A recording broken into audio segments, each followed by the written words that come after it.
and welcome to Crowvane Manor. Wherever you are, and whatever kind of night it's been, you've come to the right place to slow down.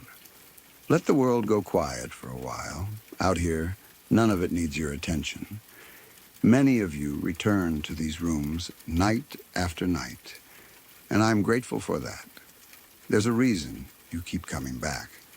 The stories kept inside these walls aren't quite like the ones you'll hear anywhere else.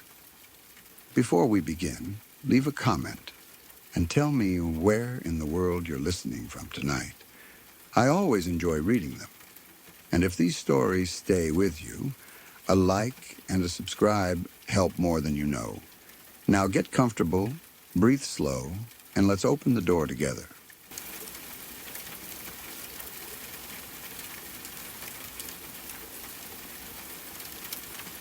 My mom and I lived in an old Victorian house beside the elementary school I had attended as a child. She had bought the place as a flip, so the plan was never to settle there permanently. We were only supposed to stay long enough for her to repair it, improve the property, and eventually sell it for a profit. At least, that was how she explained it to me. It was supposed to be a temporary inconvenience, not somewhere we would build a life. The house was large, old, and impressive from the outside, with the kind of tall windows, narrow hallways, and steep roof that made it look as though it belonged in another century. During the day, it had a certain charm. Sunlight came through the windows, and the sounds of children from the school nearby made the place feel less isolated. At night, however, it felt completely different.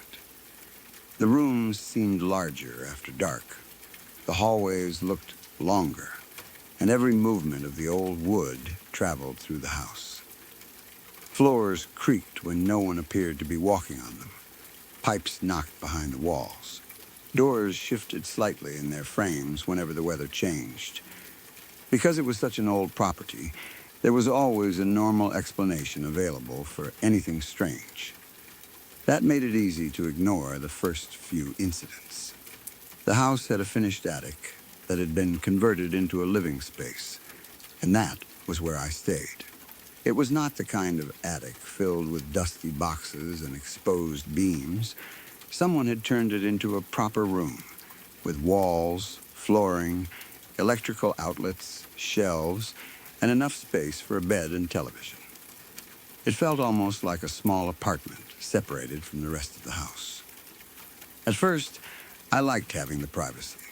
I could watch movies, listen to music, and stay awake without disturbing my mom downstairs.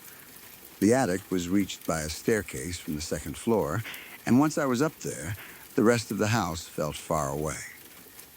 That isolation became less comfortable as time passed. During the first month, the television began turning on and off by itself. It did not happen constantly, but it happened often enough for me to notice. Sometimes I would leave the room and return to find the television playing, even though I was sure I had switched it off. Other times, I would be watching something, and the screen would suddenly go dark without anyone touching the remote. I blamed the age of the house. The wiring was old, and we were already finding repairs that needed to be done. A power surge, loose outlet, or faulty television could easily explain it. There were also times when I questioned my own memory. Maybe I had forgotten to turn it off before leaving. Maybe I had sat on the remote or pressed a button without noticing. Nothing about it was frightening enough to make me believe anything paranormal was happening. After 2 or 3 months, other things began changing in the attic. Objects were moved from where I remembered leaving them. DVDs fell or appeared to have been thrown from the shelf. Papers that had been sitting on a desk ended up scattered across the floor. My bed sometimes looked disturbed, as though someone had sat or rolled around on it while I was gone. The blankets would be pulled loose, and the pillows would no longer be where I had left them. Once again, I looked for ordinary explanations. The floor might have been uneven, allowing DVDs to slide from the shelf. Air from a vent or open window could scatter paper. The cats could have entered the attic when I was not around and jumped onto the bed. My mom might have gone upstairs looking for something and forgotten to tell me. Every incident could be explained separately, and I preferred it that way.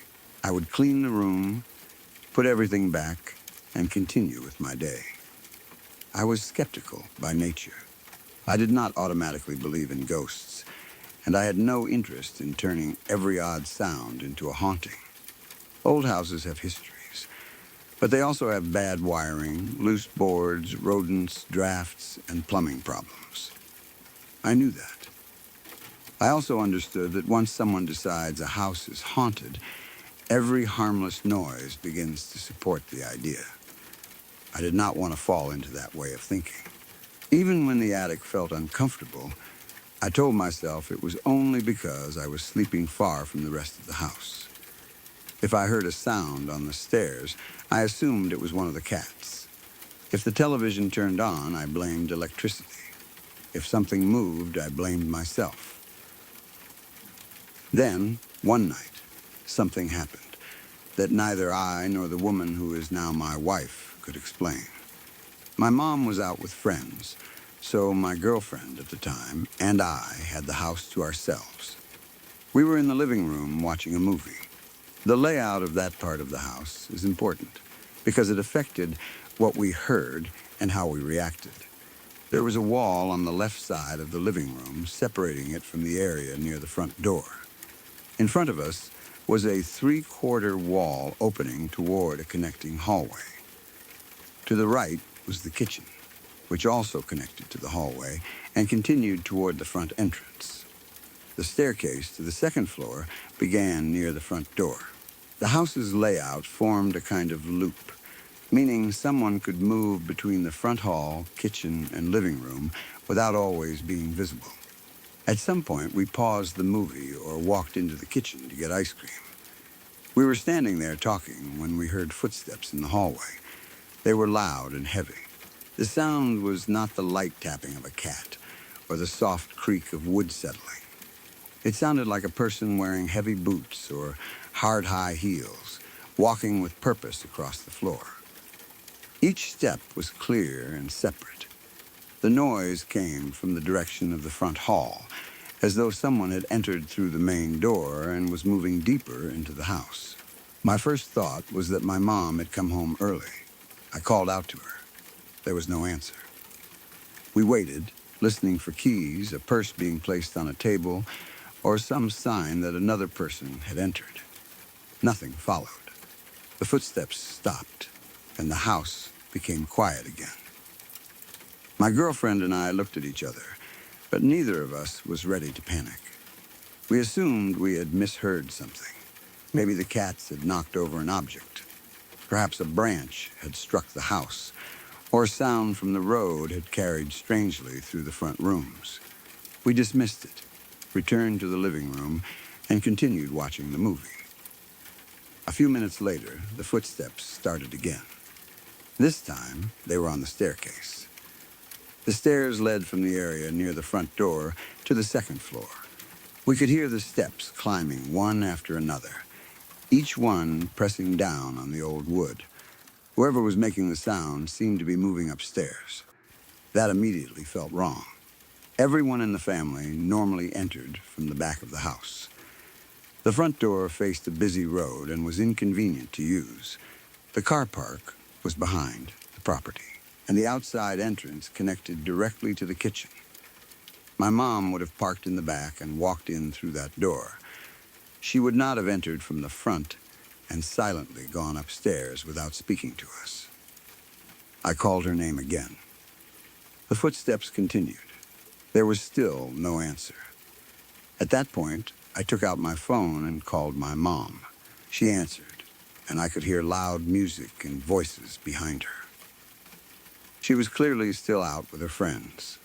I asked if she had come home or whether she was somehow upstairs.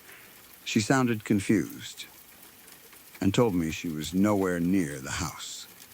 The moment she said that, the situation changed completely.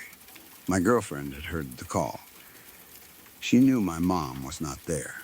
We were supposed to be alone, yet someone appeared to be walking around upstairs. I ended the call and went into the kitchen. I grabbed a knife because it was the first thing available. Looking back, confronting a possible intruder with a kitchen knife was a terrible idea, but at the time, I felt responsible for checking the house. I did not know whether someone had broken in, and I could not leave without making sure there was not a person hiding upstairs. I slowly moved toward the hallway. The footsteps continued going up and down the staircase. They did not sound random. They sounded like someone climbing to the second floor, turning around, and coming back down, only to repeat the movement. The person wore something hard on their feet, creating a sharp impact against each step. I held the knife in front of me and listened.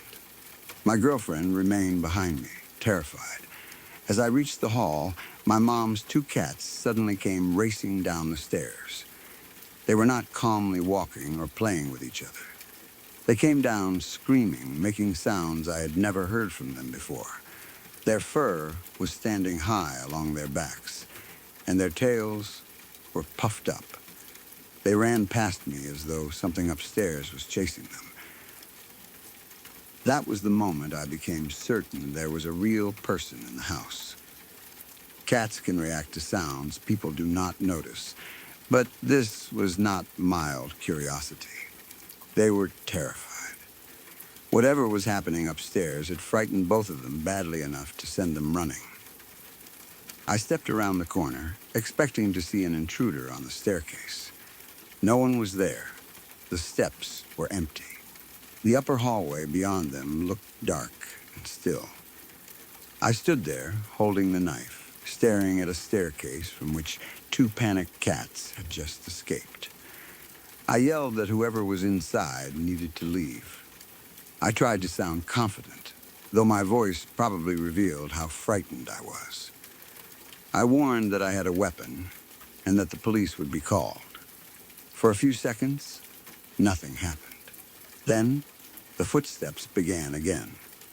This time, they sounded as if someone were running. The noise started in the upstairs hallway. Heavy steps raced toward the top of the stairs, then charged down them directly toward me. I could hear every impact. The sound moved closer with terrifying speed.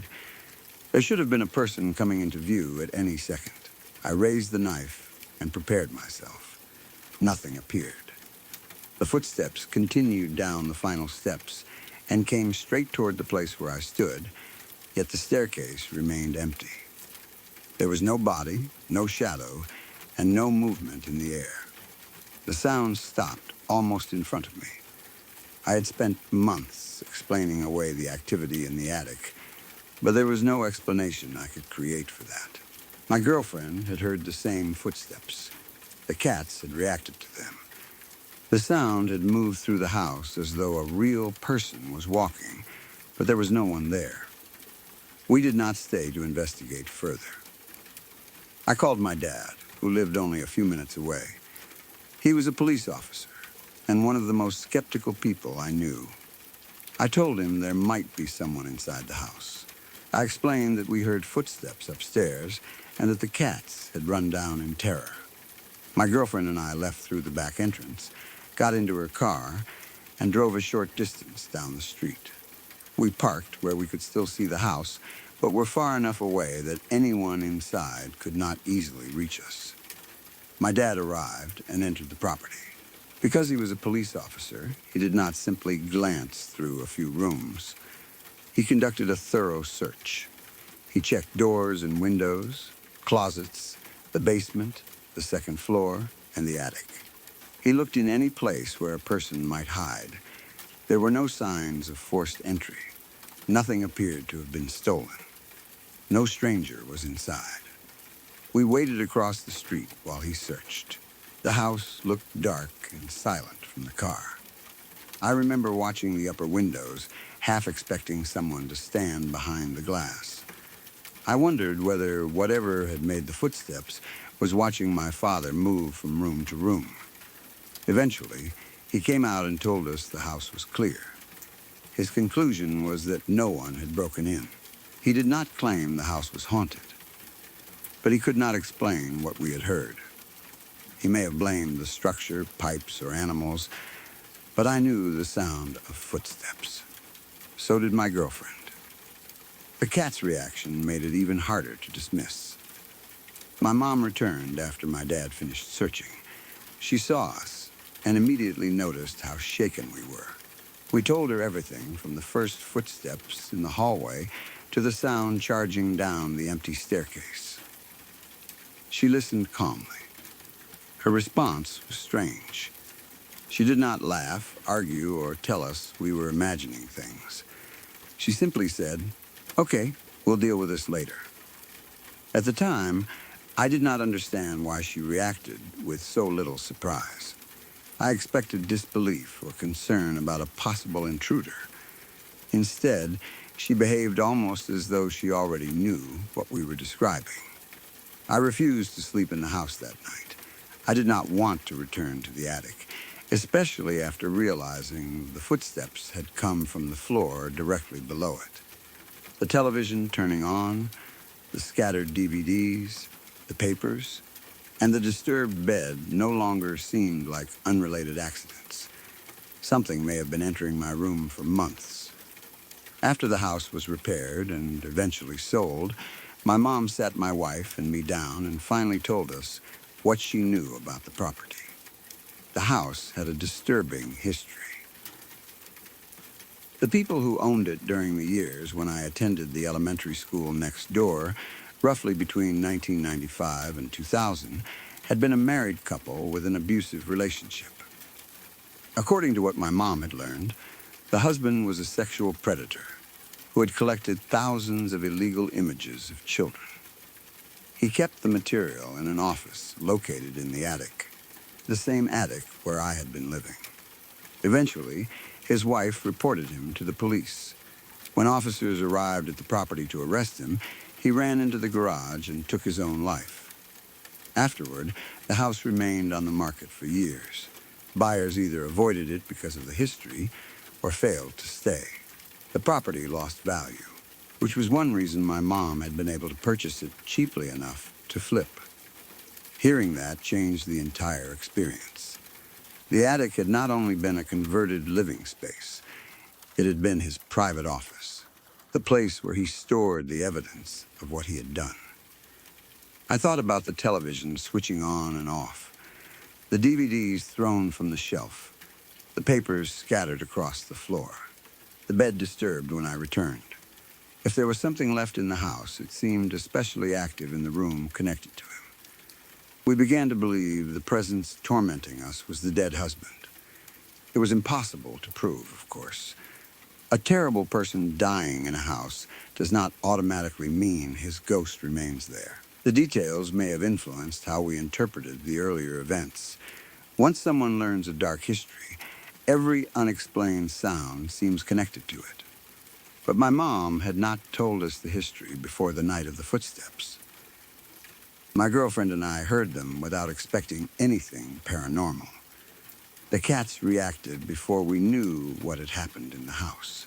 My mom then admitted that she had experienced similar things whenever she was alone.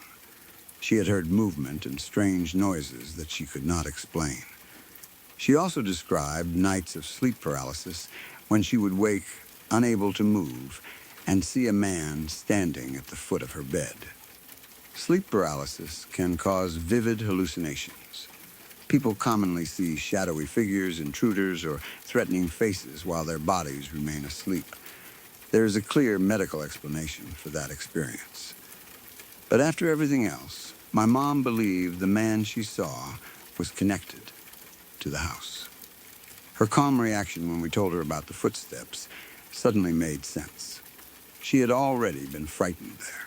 She had simply chosen not to tell us, perhaps because she did not want to affect the sale or make us afraid while we were living in the property. I was angry that she had kept the history from us, but I also understood why. She had invested money in the house and needed to finish the renovation. If we knew a criminal had killed himself there and may have used the attic for horrific activity, none of us would have agreed to stay. Even without believing in ghosts, The knowledge alone would have made the house unbearable. I also wondered whether my dad had truly found nothing, or whether he had noticed details he never shared. As a police officer, he trusted physical evidence. Locked doors, intact windows, and empty rooms meant no intruder was present. He would never call invisible footsteps proof of a spirit. Still, he knew we were genuinely afraid. My wife and I rarely discuss that night now. It is not something we enjoy remembering. Whenever someone begins telling ghost stories, we sometimes look at each other. That look is enough. We both remember the kitchen, the first heavy footsteps, the phone call proving my mom was still away, and the cats screaming as they ran down the stairs. We remember the sound charging toward me while the staircase remained empty. Before that house, I considered myself a skeptic. I believed every strange experience had a rational explanation, even if people had not discovered it yet. In many cases, I still believe that. Old houses create sounds. Animals move objects. Electrical problems turn televisions on. Fear affects memory, and knowledge of a tragedy can change the way people interpret normal events. I can explain almost every individual part of what happened. The attic disturbances could have been the cats. The television could have had a faulty switch. The footsteps may have been the house settling. The cats could have been frightened by an animal in the wall. My mother's visions could have been sleep paralysis. The problem is that all of those things happened in the same house. The footsteps had direction, rhythm, and weight. They moved through the hall, climbed the stairs, and later ran directly toward me. 2 people heard them. 2 animals reacted. My father searched the entire property and found no one. My mom already knew the house had been active when she was alone. Then we learned that the attic where the worst activity occurred had once belonged to a deeply disturbed man who died violently on the property. Maybe those facts came together by coincidence. Maybe the house was simply old, and our minds created a story afterward. But I no longer feel as certain as I once did. I know what a person running down a staircase sounds like. I heard it coming straight toward me. I stood there with a knife raised, waiting for someone to appear. Nothing ever did. That night changed the way I think about haunted places. I no longer assume every ghost story is true, but I also no longer laugh when someone says they heard footsteps in an empty house. Sometimes a building carries more than age. Sometimes people leave something behind. And if that house held a presence, it was not harmless or confused. It was angry. It had been disturbed in the room where it once hid its secrets, and on that night, while my wife and I stood alone inside, it made sure we knew we were not the only ones there.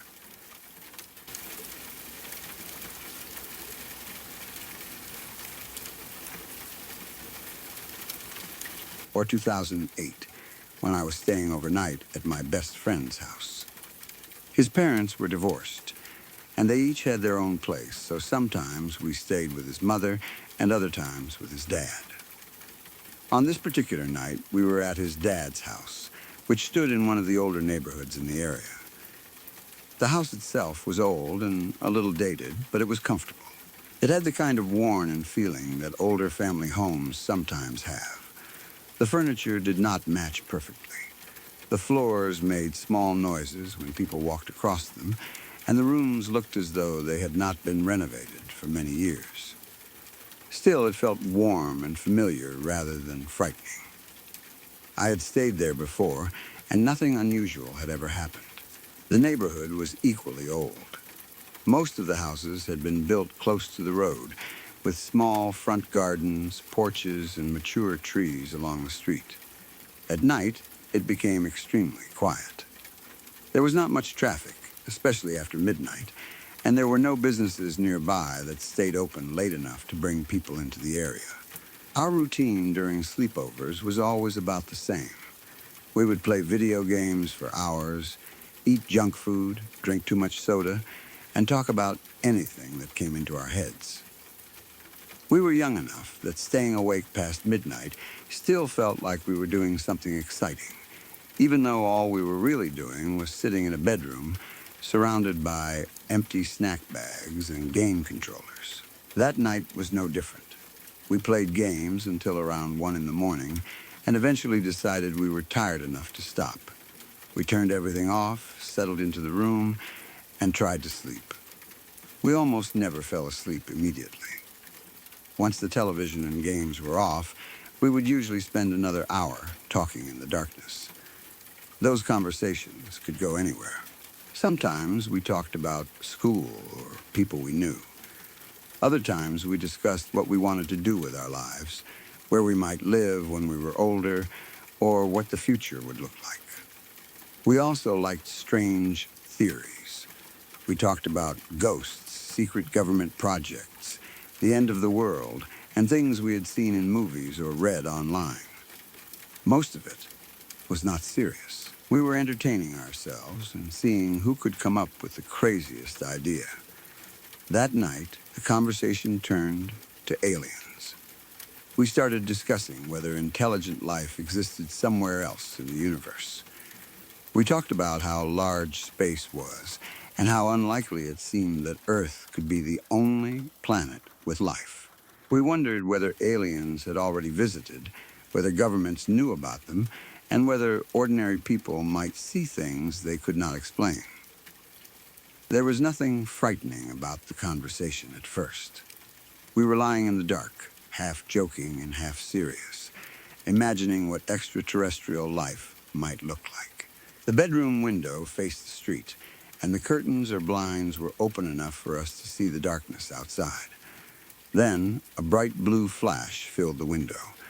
The entire room lit up for a second. It happened so suddenly that both of us stopped speaking.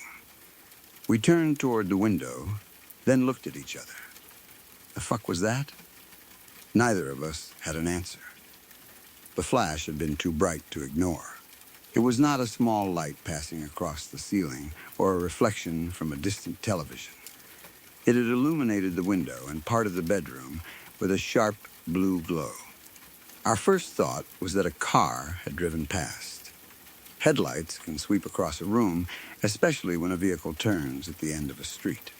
Sometimes, emergency vehicles produce blue flashes that reflect from windows before you hear the siren, but there had been no engine sound. No car passed in front of the house. From my friend's bedroom, we had a direct line of sight to the street. If a vehicle had driven by, we should have seen it. We waited and listened. The neighborhood remained silent. There were no sirens in the distance. No doors opened. No footsteps moved outside. We started discussing possible explanations, but before we could settle on one, the blue flash happened again. This time, it was brighter. The light filled the window so strongly that we could see the shape of the room for a moment. The walls, furniture, and everything around us seemed washed in an unnatural blue color. We sat up immediately. Neither of us was laughing anymore. We moved closer to the window and looked outside. The street appeared empty. There were no cars parked with their headlights on, and no vehicles moving through the neighborhood. No plane was passing overhead. We could not hear a helicopter, and there was no storm. The sky looked calm. If lightning had caused the flash, we should have heard thunder at some point. The color also seemed wrong. Lightning can appear blue or white, but this did not seem to come from the sky. It looked closer. The light felt as though it came from somewhere near the houses. We kept watching. At first, nothing happened. The street remained dark beneath the weak glow of the streetlights. The neighbors' houses were quiet, and most of their windows were black. Then, the blue light appeared again. This time, it was across the street near the neighbor's house. It did not flash and disappear. It hovered. A bright blue light was suspended in front of one of the neighbor's windows. I cannot remember its exact size with complete confidence, It may have been as small as a basketball or much larger. At night, with no clear object behind it, it was difficult to judge distance and scale. What I do remember is the color. It was an intense blue, brighter than any ordinary porch light or lamp. It did not look like a light bulb attached to the house. It looked separate, as though it was floating in the air. There was no visible object holding it, no wires, no person standing beneath it. It simply remained in front of the window. My friend and I stared at it without knowing what to say. We had just been talking about aliens, which made the timing feel almost ridiculous. If this had happened while we were discussing anything else, we might have immediately blamed an electrical problem or a neighbor playing with a flashlight. Because of the conversation, our minds went directly to something unexplained. Still, we tried to remain logical. Maybe someone in the neighbor's house was shining a blue light against the glass. A television could have created a strong glow. A police car might have been parked somewhere out of sight, with its emergency lights reflecting from the window. But the light did not spread across the glass the way a reflection normally would. It seemed to have a position in the air. It hovered in front of the house rather than appearing flat against it. It also remained steady. There was no flickering pattern, no movement from a person holding a torch, and no changing colors. Only a bright blue glow suspended outside. It stayed there for what felt like several minutes. That was long enough for us to look carefully, question each other, and make sure we were seeing the same thing. I asked my friend whether he saw it in front of the window or inside the room. He said it looked outside to him, too. We watched for a shadow or a person to pass behind it. Nothing did. There was no sound. That silence made the sight more disturbing. Something bright enough to light part of the street should have made some kind of noise if it were a machine. A drone would have buzzed. A vehicle would have had an engine. Electrical equipment might have hummed or cracked. The light was completely quiet. Then it vanished. It did not shoot away. It did not fade slowly. One moment, it hovered in front of the neighbor's window. The next, it was gone. My friend and I remained at the window, staring at the empty space. We were frightened, but we were also extremely curious.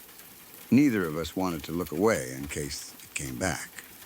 We debated whether to wake his father. The problem was that we had no idea what we would tell him. A strange blue light had flashed through the bedroom and then floated outside a neighbor's house. By the time he came into the room, there might be nothing to see. We also did not want to be laughed at or told we had imagined it because we had stayed awake too long. So we waited.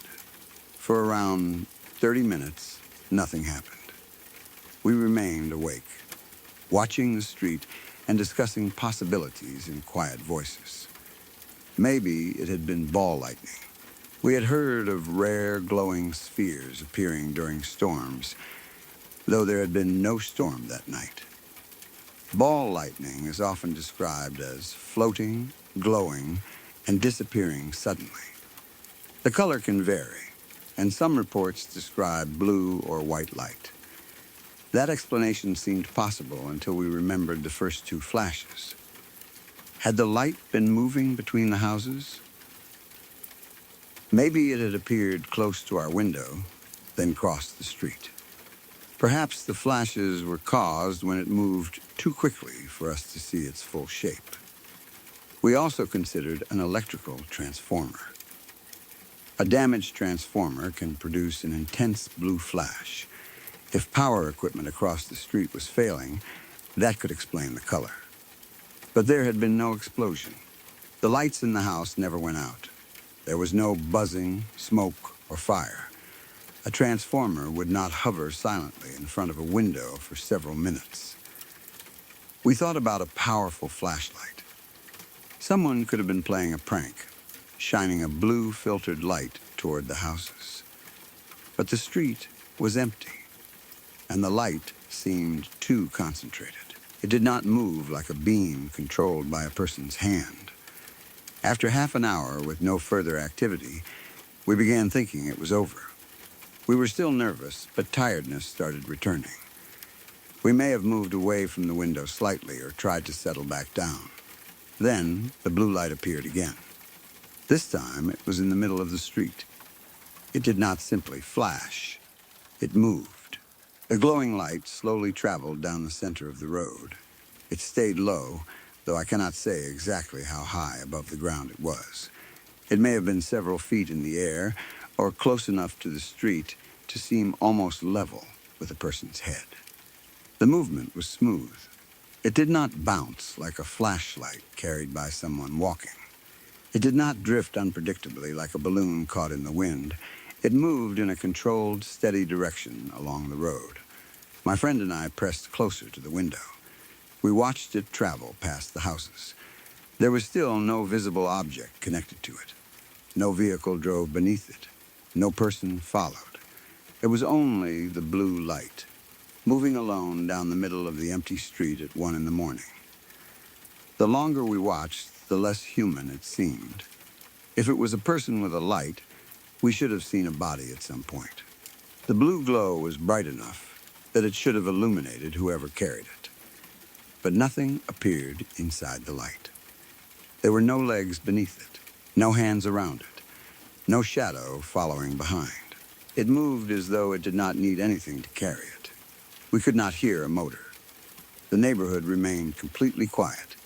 We followed it with our eyes as it moved toward the far end of the street. The light did not speed up or slow down. It continued at the same steady pace until it reached the end of the road. Then it sank into the ground. That is the only way I can describe it. It did not switch off while hovering. It did not pass behind a tree, car, or building. The light moved downward and disappeared below the level of the street, as though it had entered the earth. My friend and I stared at the place where it vanished. Neither of us spoke for several seconds. There was no hole, drain, or underground entrance visible from where we were. Even if there had been a dip in the road, the light would still have needed a physical source. Instead, it looked like a glowing object had simply traveled into the ground. After that, we were both completely awake. Whatever chance we had of sleeping normally was gone. We spent the rest of the night discussing what we had seen. The alien conversation now felt much less funny. We wondered whether the light had somehow reacted to us talking about extraterrestrial life. Logically, that made no sense. A floating object outside could not know what two teenagers were discussing inside a bedroom. Still, the timing was difficult to ignore. We had been lying there wondering whether aliens were real when the first blue flash appeared. It felt like an answer. Maybe that interpretation was only created by fear. If we had been talking about ghosts, we might have thought the light was a spirit. If we had been discussing weather, we would have called it lightning. The conversation shaped the meaning we gave the event. But it did not create the light. Both of us saw it. We described the same movement, color, and disappearance. We were not asleep. We had been talking continuously before the first flash, and the event kept us awake for hours afterward. There was no moment when either of us believed we had dreamed it. The next morning, the street looked completely normal. There was no sign of damage where the light had vanished. No burned patch, broken pavement, or unusual object lay at the end of the road. The neighbor's house looked ordinary in daylight. We may have checked the window where the light hovered, but there was nothing attached to it, and no visible blue lamp. No one came outside talking about strange activity from the night before. If the neighbors saw the light, they never told us. We considered asking them, but the idea felt embarrassing. We would have sounded like two kids who stayed up too late discussing aliens and frightened themselves with a reflection. I do not remember whether we told my friend's father immediately. If we did, he did not give us an explanation that stayed with me. Adults often dismiss strange childhood experiences because they were not present to see them. He may have blamed headlights, a police vehicle, or someone with a flashlight. But there had been no car. The street was directly visible from the window, and both of us were watching carefully by the time the light traveled down it. A police vehicle would have been impossible to miss. Its lights would have flashed in a repeating pattern, and the car itself would have moved along the road. This was one continuous blue glow. Another possible explanation is a drone. Today, drones are common enough that a hovering light outside a window would be easy to explain. A small drone with bright LEDs could move down a street, remain in one place, and disappear behind an obstacle. But this happened in 2007 or 2008. Consumer drones existed, but they were far less common, especially in an older residential neighborhood at 1 in the morning. They were also noisy. A drone close enough to hover near a neighbor's window should have produced an obvious buzzing sound. We heard nothing. A remote-controlled helicopter might have created a similar effect, but again, there was no sound and no visible body. The light also seemed too bright to come from a small toy. It illuminated the area around it without revealing any machine inside. A weather balloon or floating lantern is another possibility. A lantern can drift silently and glow brightly, but it would usually appear orange or yellow, not intense blue. It would move with the wind rather than travel in a straight, controlled path down the center of a road. It would not hover in front of a window for minutes and then sink directly into the ground. A blue balloon with a light attached could behave strangely if caught in air currents, but the movement we saw looked deliberate. Maybe it only seemed controlled because of our viewing angle. Distance and darkness can make random motion appear smooth. Still, the light followed the street itself, as if using the road. We also considered reflections. The glass in the window could reflect light from inside the bedroom, making an object appear outside when it was actually behind us. But the room was dark. The television and video games were off. There was no blue light inside that could create the image. The first flashes illuminated the room from outside. We saw the glow on the neighbor's house and moving along the street, which would not happen with a simple reflection. The possibility of ball lightning continued to interest me as I became older. It is one of the few natural phenomena that can involve floating balls of light behaving in ways that seem impossible. Reports describe lights entering houses, moving through the air, hovering, and vanishing suddenly. Some people say they saw ball lightning travel close to the ground. Others describe it as blue. The problem is that ball lightning is usually associated with thunderstorms or strong electrical activity. The night was calm. There was no rain, thunder, or wind that I remember. Even if ball lightning explained the floating glow, seeing it multiple times over more than half an hour would be unusual. The light appeared near our window, then across the street, vanished, and later returned in the road. That pattern felt less like a natural electrical event and more like something moving through the neighborhood. I have also thought about an electrical arc traveling along underground cables. A fault in the power system could produce blue light, especially near the street where electrical lines might run below the ground. The final disappearance into the earth could have happened near a utility access point, but an electrical fault moving openly through the air would likely cause explosions, power loss, or damage. There would have been sound. The light would not hover in front of a second-floor window. Nothing in the neighborhood seemed affected the next day. There is, of course, the paranormal explanation. Some people report seeing ghost lights, will-o'-the-wisps, or unexplained glowing orbs. These lights are sometimes connected to old roads, graveyards, swamps, or places where someone died. They may hover, follow people, or disappear into the ground. I do not know the history of the neighborhood well enough to say whether anything happened there. The houses were old and many families had lived in them. The ground beneath the street may have existed as a field, path, or something else long before the neighborhood was built. Maybe the light was connected to the land. Maybe it followed a route that no longer existed. That idea would explain why it traveled down the center of the street and sank into the earth. It may not have been following the modern road at all. It could have been moving along an older path beneath it. That is only speculation. The alien explanation is equally impossible to prove. The light could have been a probe, some small device observing the neighborhood. Its movement appeared controlled, and it did not behave like any aircraft we recognized. Perhaps the first flashes happened when it approached the house. It then hovered near the neighbor's window, as though looking inside. Later, it traveled down the road and entered an underground location. The fact that we were discussing aliens before it appeared makes that theory tempting, but there is no real evidence connecting the two. We saw no craft, beings, or physical object, only light. My friend and I continued talking about the experience long after that night. Our memories remained consistent. Neither of us later admitted to playing a prank or mistaking something obvious. We both remembered the first blue flash. We remembered the second, brighter one. We remembered the light hovering across the street. And we remembered it moving down the middle of the road before sinking into the ground. That shared memory is why I trust that something real happened.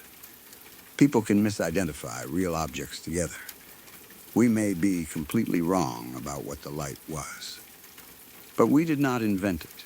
If I had been alone, I might have convinced myself I fell asleep during our conversation. I might have called the blue light part of a dream. Instead, my friend reacted at the same moment. He saw the room light up. He watched the street beside me. We questioned each other while the light was still visible.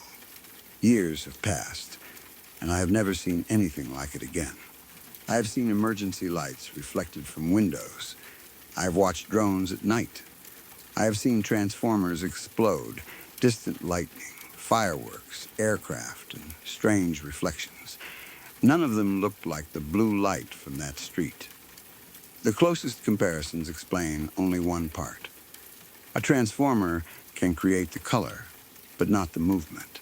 A drone can hover and travel, but not remain silent or appear to sink into solid ground. Ball lightning can behave unpredictably, but usually appears during storms. A flashlight can shine through a window, but requires someone to hold it. Every explanation solves one detail and fails on the others. The part I remember most clearly is the way the light moved at the end. It did not rush away as if it had been discovered. It did not flicker weakly and die. It traveled slowly down the road, almost calmly, while two people watched from a bedroom window. Then it reached the end and lowered itself into the ground. It behaved as if that was exactly where it intended to go. We did not sleep much after that. We stayed awake trying to explain it, repeating the details so neither of us could later claim we had misunderstood.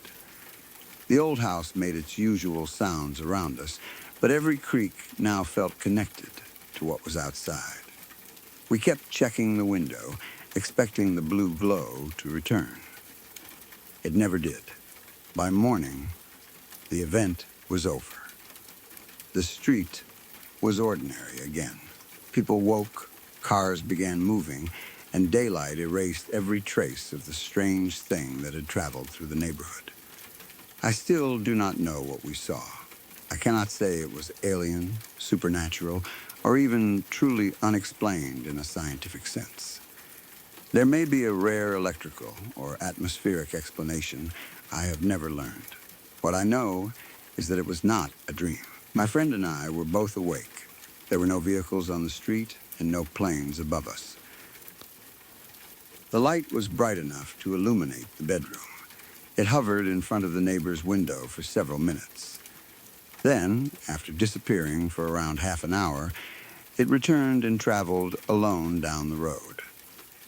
I can still picture that blue glow moving through the darkness. It reached the end of the street, lowered toward the ground, and vanished. beneath it. We had spent the night discussing whether there might be life beyond Earth. Then something appeared outside the window that neither of us could identify. Maybe the timing meant nothing. Maybe it was only a coincidence. But even now, whenever I think about the possibility of something unknown watching us from the darkness, I remember that bedroom. I remember the first blue flash, and I remember the silent light hovering across the street as though it had stopped to look inside.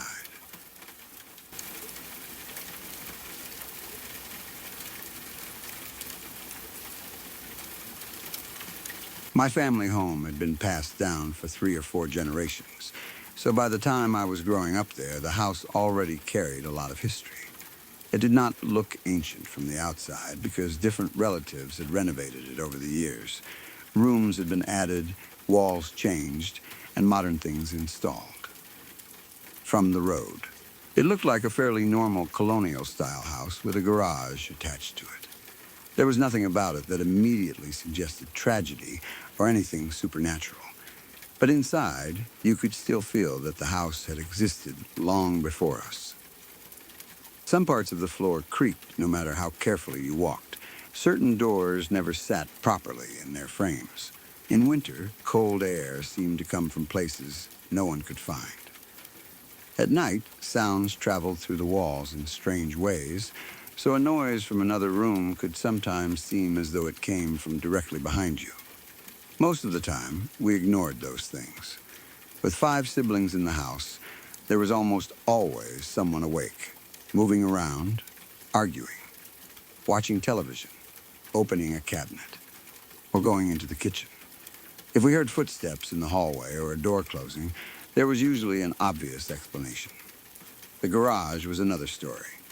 It had been added or changed during one of the renovations, and it was connected closely enough to the rest of the house that sounds from inside could be heard from the living areas. My older brother liked working on projects there. He enjoyed taking things apart, fixing equipment, and experimenting with whatever mechanical or electrical objects caught his interest. Because of that, the garage was usually crowded. There were tools, boxes, scraps of wood, old equipment, half-finished projects, and things none of us fully understood.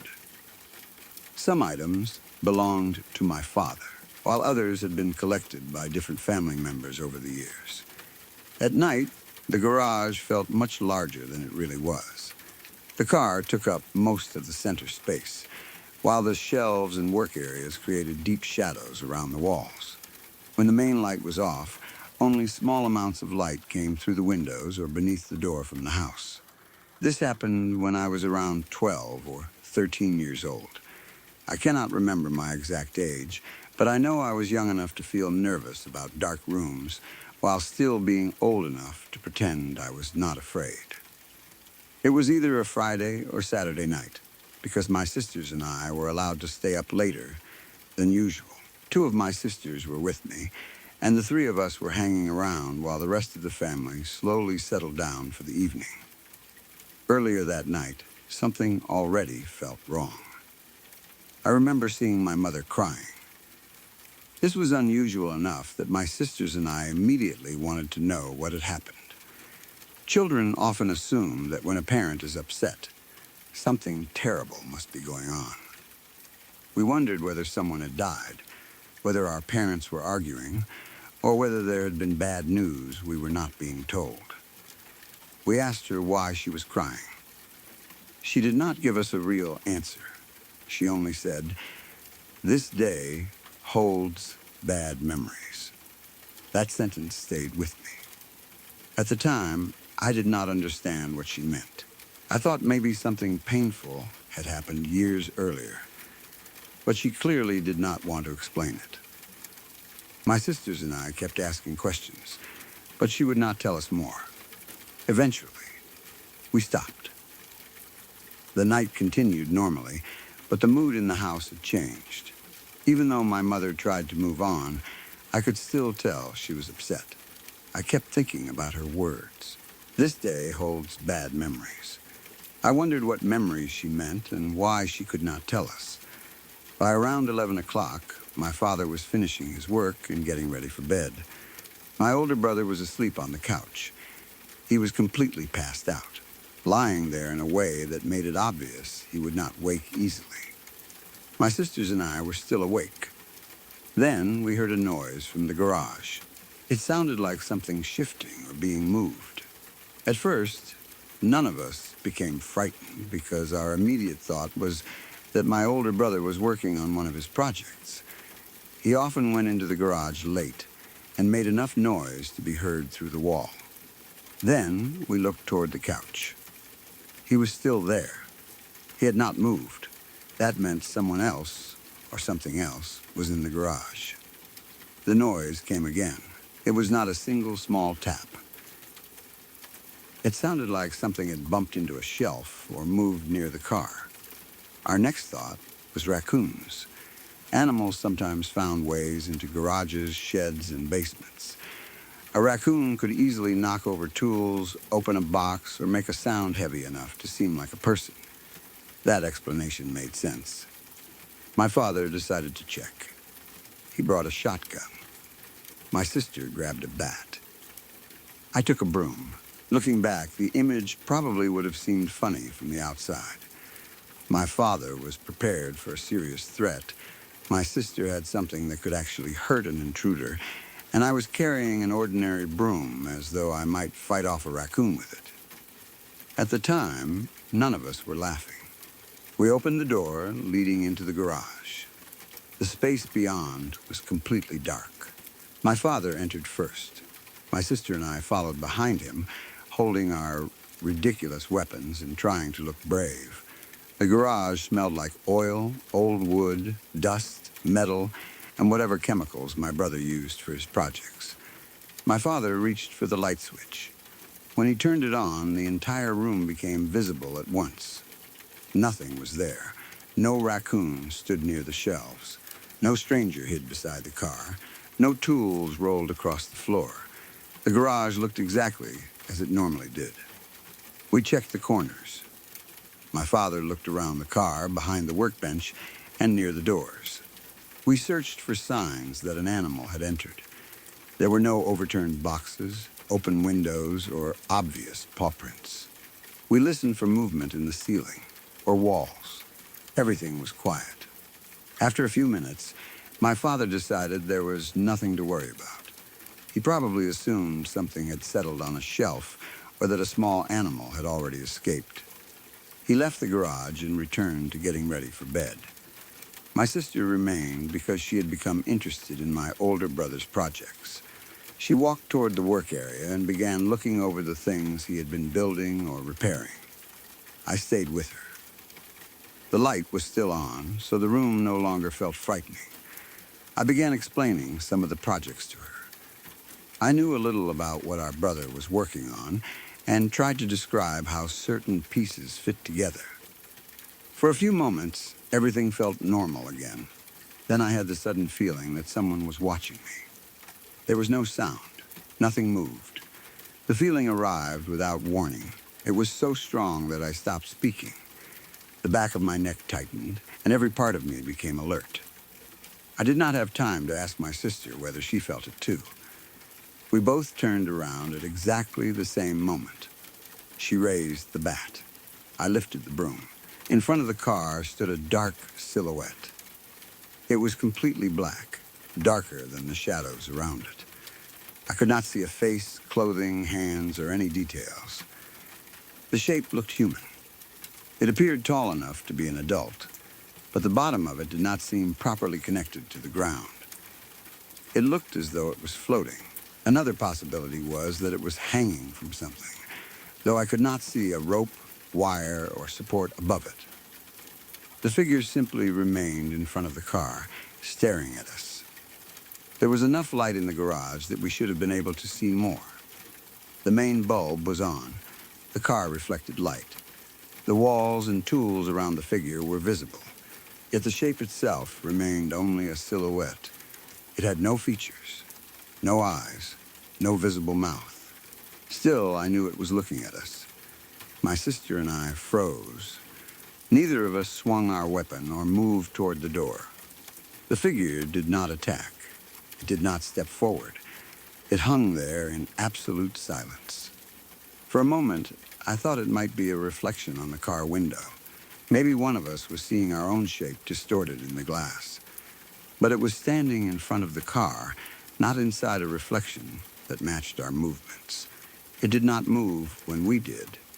It remained still. Then my sister screamed. The moment she did, the figure disappeared. It did not run away. It did not fade slowly. 1 second, it was there. The next, the space in front of the car was empty. My parents and older brother came running into the garage. My brother had been asleep only moments earlier, but the scream woke him immediately. My father returned quickly, probably still thinking there might be an intruder. They found my sister and me standing with the bat and broom, staring at the empty area in front of the car. We began talking at the same time. We told them that someone had been standing there. We described a dark shape with no visible face. We said it looked as though it was floating or hanging.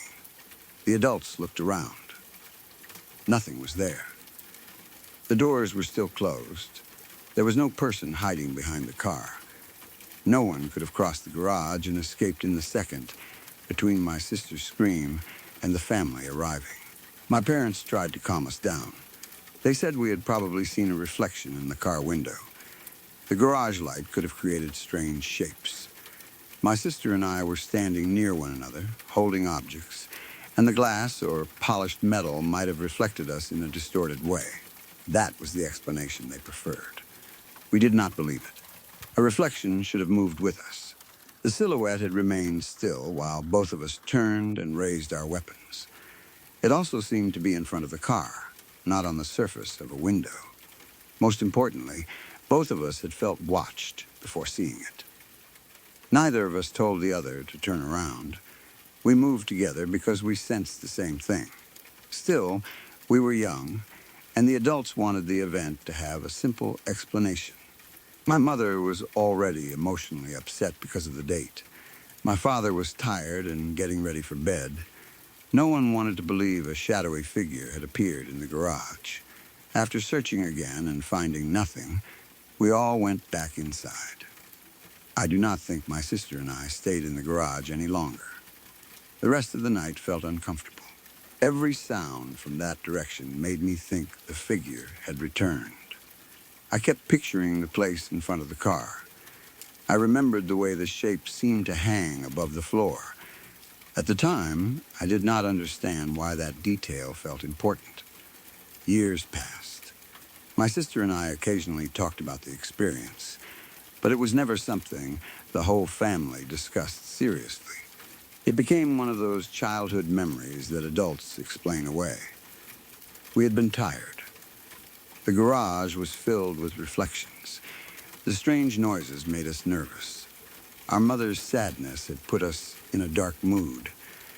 Perhaps our minds created a figure from the shape of the car and shadows around it. That explanation was possible.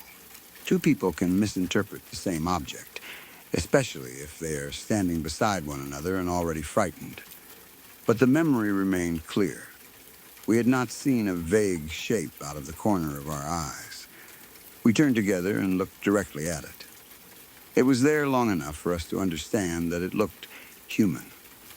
Then it disappeared when my sister screamed.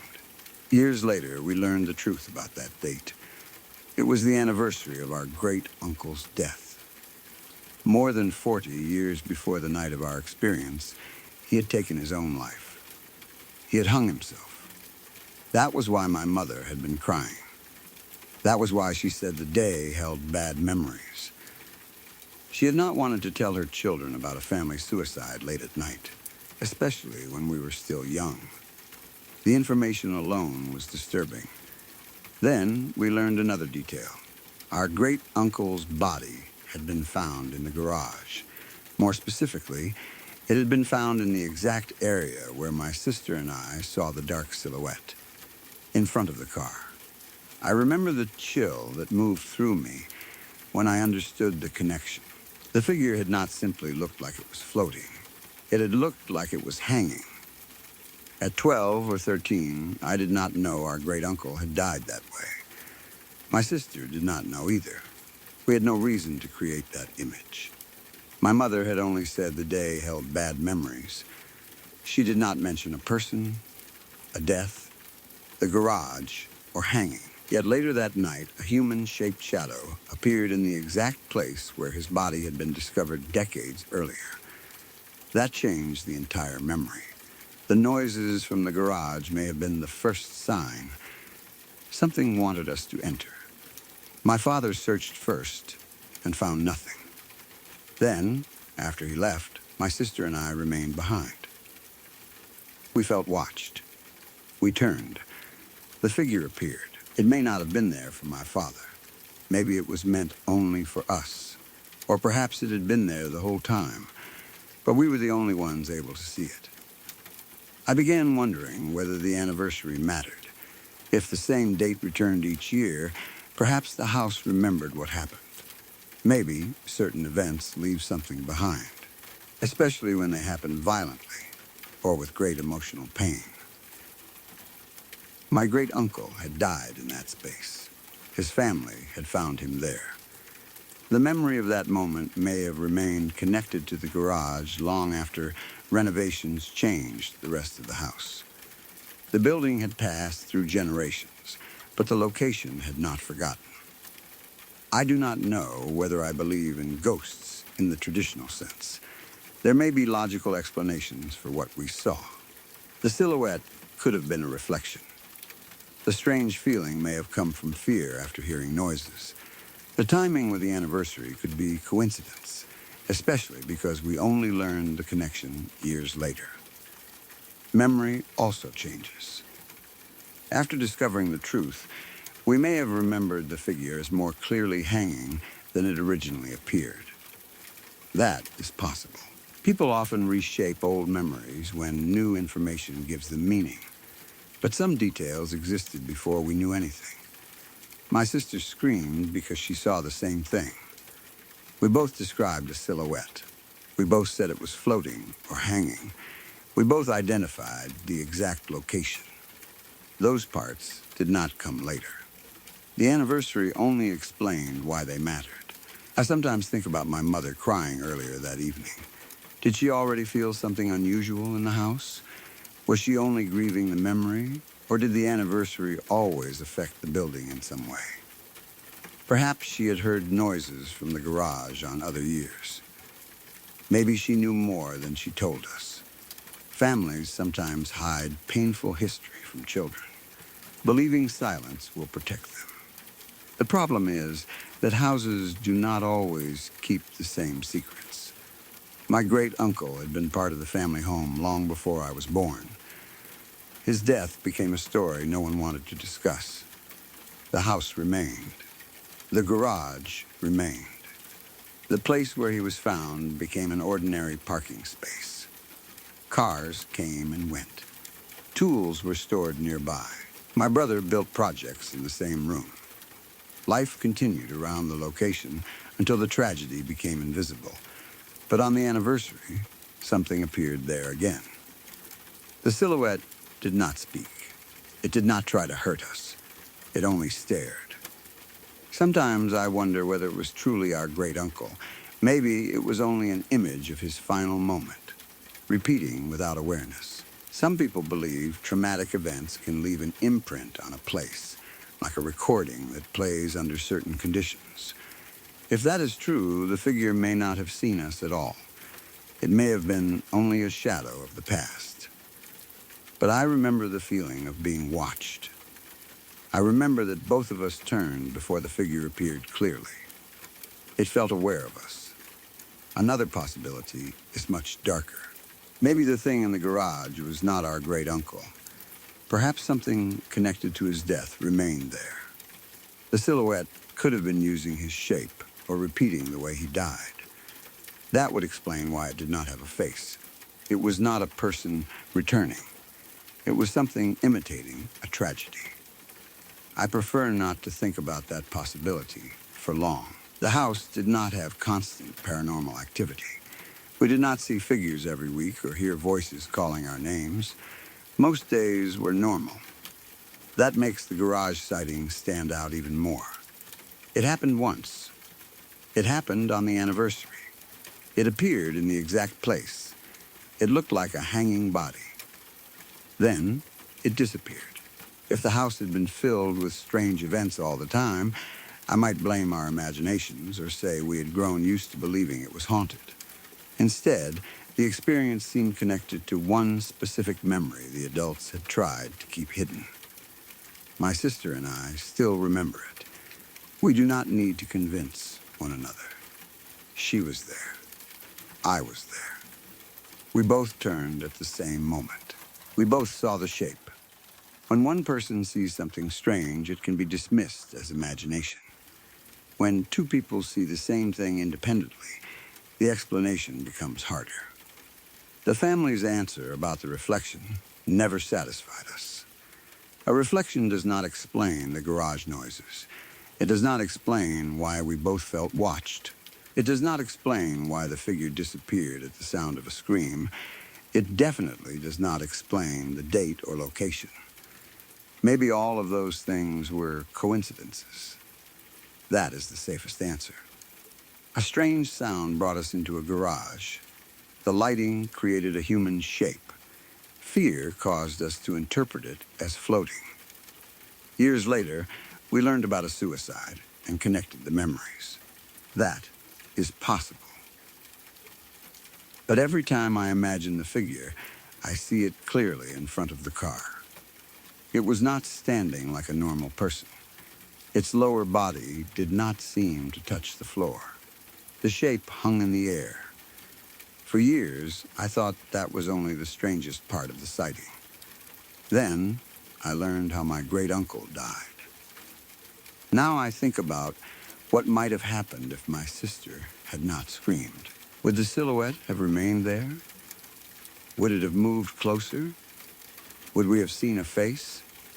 Or would it have continued hanging silently in the same place until we understood what we were looking at? I am grateful we never found out.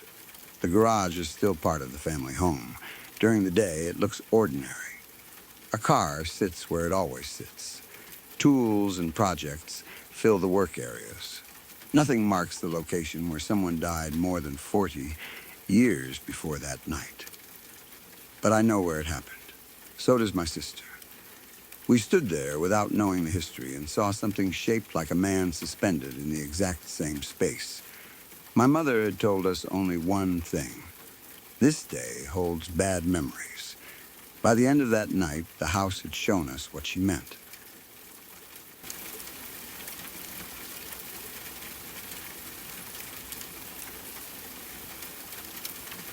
Forgive me for stepping in for just a moment. If you've only recently found your way here, then welcome. I'm glad you came. If these stories are keeping you company tonight, consider subscribing to Crowvane Manor. New stories arrive here often, the kind that stay with you long after the night is over. And if you tap the bell, you won't have to go looking. The next one will find you on its own. Thank you for being here. Now, let's return to where we left off.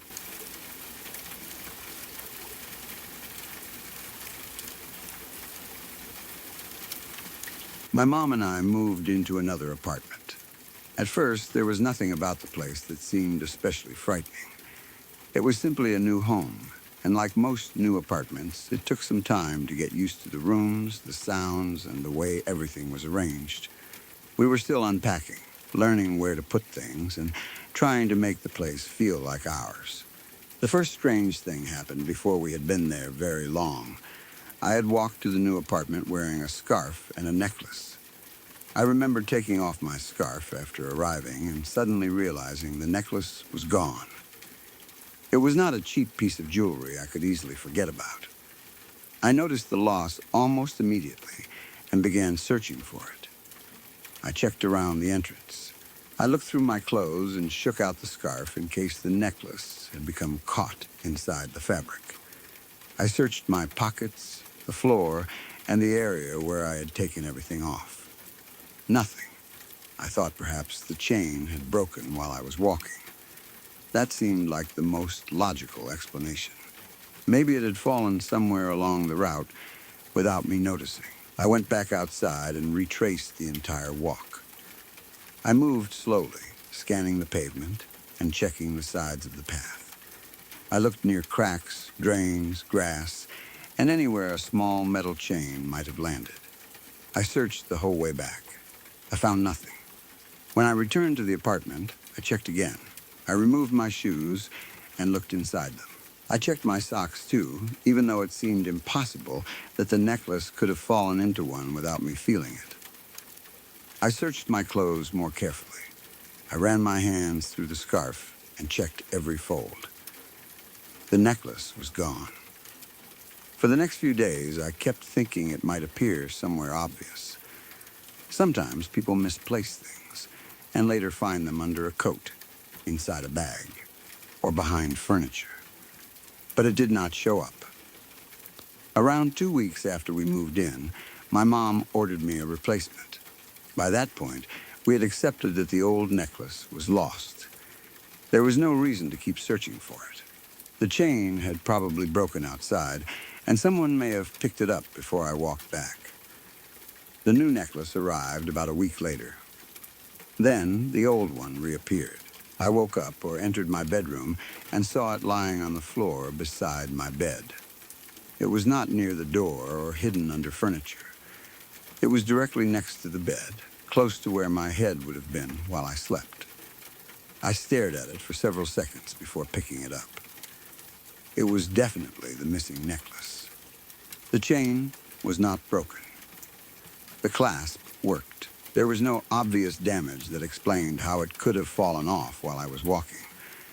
That was the first part that disturbed me. If the chain had broken, then losing it outside would have made sense. But it was still complete. The second disturbing detail was where it appeared. It had been placed beside my head. I had searched the room after moving in. My mom had also been cleaning and organizing. If the necklace had somehow fallen into a box or become trapped inside clothing, it might have been discovered in a drawer or among our belongings. It should not have appeared neatly beside the bed 3 weeks after it vanished. I asked my mom whether she had found it and placed it there. She had not. There was no one else living with us. I tried to think of a normal explanation. Maybe the necklace had been tangled in my hair or clothes for much longer than I realized and finally fallen out. That was not possible. I had changed clothes, showered, and lived normally for weeks. Maybe it had been caught inside the scarf and dropped later. But the scarf had been searched repeatedly and moved around. The necklace could not remain hidden inside it for that long without making a sound or falling out somewhere else. I wondered whether my mom had found it and forgotten placing it beside the bed. She was certain she had not. At the time, the event felt strange, but it was still only one missing object. It was easier to believe that one of us had overlooked something than to believe an object had disappeared and returned on its own. We continued living in the apartment. The next strange event involved the refrigerator. One day, my mom wanted to go shopping for groceries. Before leaving, she checked what we already had so she would know what to buy. She opened the fridge and noticed that one item was missing. I do not remember exactly what the item was, but she was sure we had either run out or no longer had it. She checked the shelf where it should have been and did not see it. She added it to the shopping list and went to the store. When she came home, she put away the groceries. Then she opened the refrigerator again. The missing item fell out. It had been inside the fridge after all. The object came forward as soon as the door opened, as if it had been placed close to the edge. My mom was confused. She had looked for it before leaving. It had not been hidden behind something large or pushed into a corner. She was careful enough to know whether it was there. Yet when she returned, the item appeared immediately. That reminded us of the necklace. Something was missing. We searched. Later, it returned in a place where it should have been impossible to overlook. Once again, there was a normal explanation available. My mom could have missed the item. Fridges can become crowded, and things are often hidden behind containers. She may have looked quickly, assumed it was gone, and left. When she returned, another object could have shifted and caused the missing item to slide forward. That happens. Still, she was certain she had checked properly. It felt as if the apartment was moving things and then returning them after we accepted they were gone. A few days later, another object disappeared. My mom was in the bathroom using a glass nail file. The file broke. One half remained in her hand or fell nearby. The other half vanished. We searched the bathroom carefully because broken glass can be dangerous. We looked on the floor, beneath cabinets, behind the toilet, near the sink, and anywhere the sharp piece might have bounced. The bathroom was not large. There were only so many places a broken object could go. We checked towels, bins, shelves, and corners. Nothing. The missing half was completely gone. We worried someone might step on it later, so we searched again. Still nothing. Unlike the necklace and grocery item, the broken piece never returned. Even when we moved out, we checked the bathroom again. We looked in places that had been covered by our belongings and areas that had been difficult to reach before. The second half of the nail file was never found. That made the situation more serious. A necklace can become caught in fabric. Food can be overlooked in a refrigerator. But a piece of broken glass cannot simply disappear from a small bathroom. It had to land somewhere. It could not pass through the floor. It could not dissolve. We considered whether it had fallen into the sink or toilet. That seemed unlikely, and my mom would probably have heard it. We checked the drains and surrounding areas. There was no sign of it. Maybe it had landed inside clothing or a towel and been carried out of the room. But we would likely have found it later. The fact that it remained missing, even when the apartment was emptied, made it impossible to explain.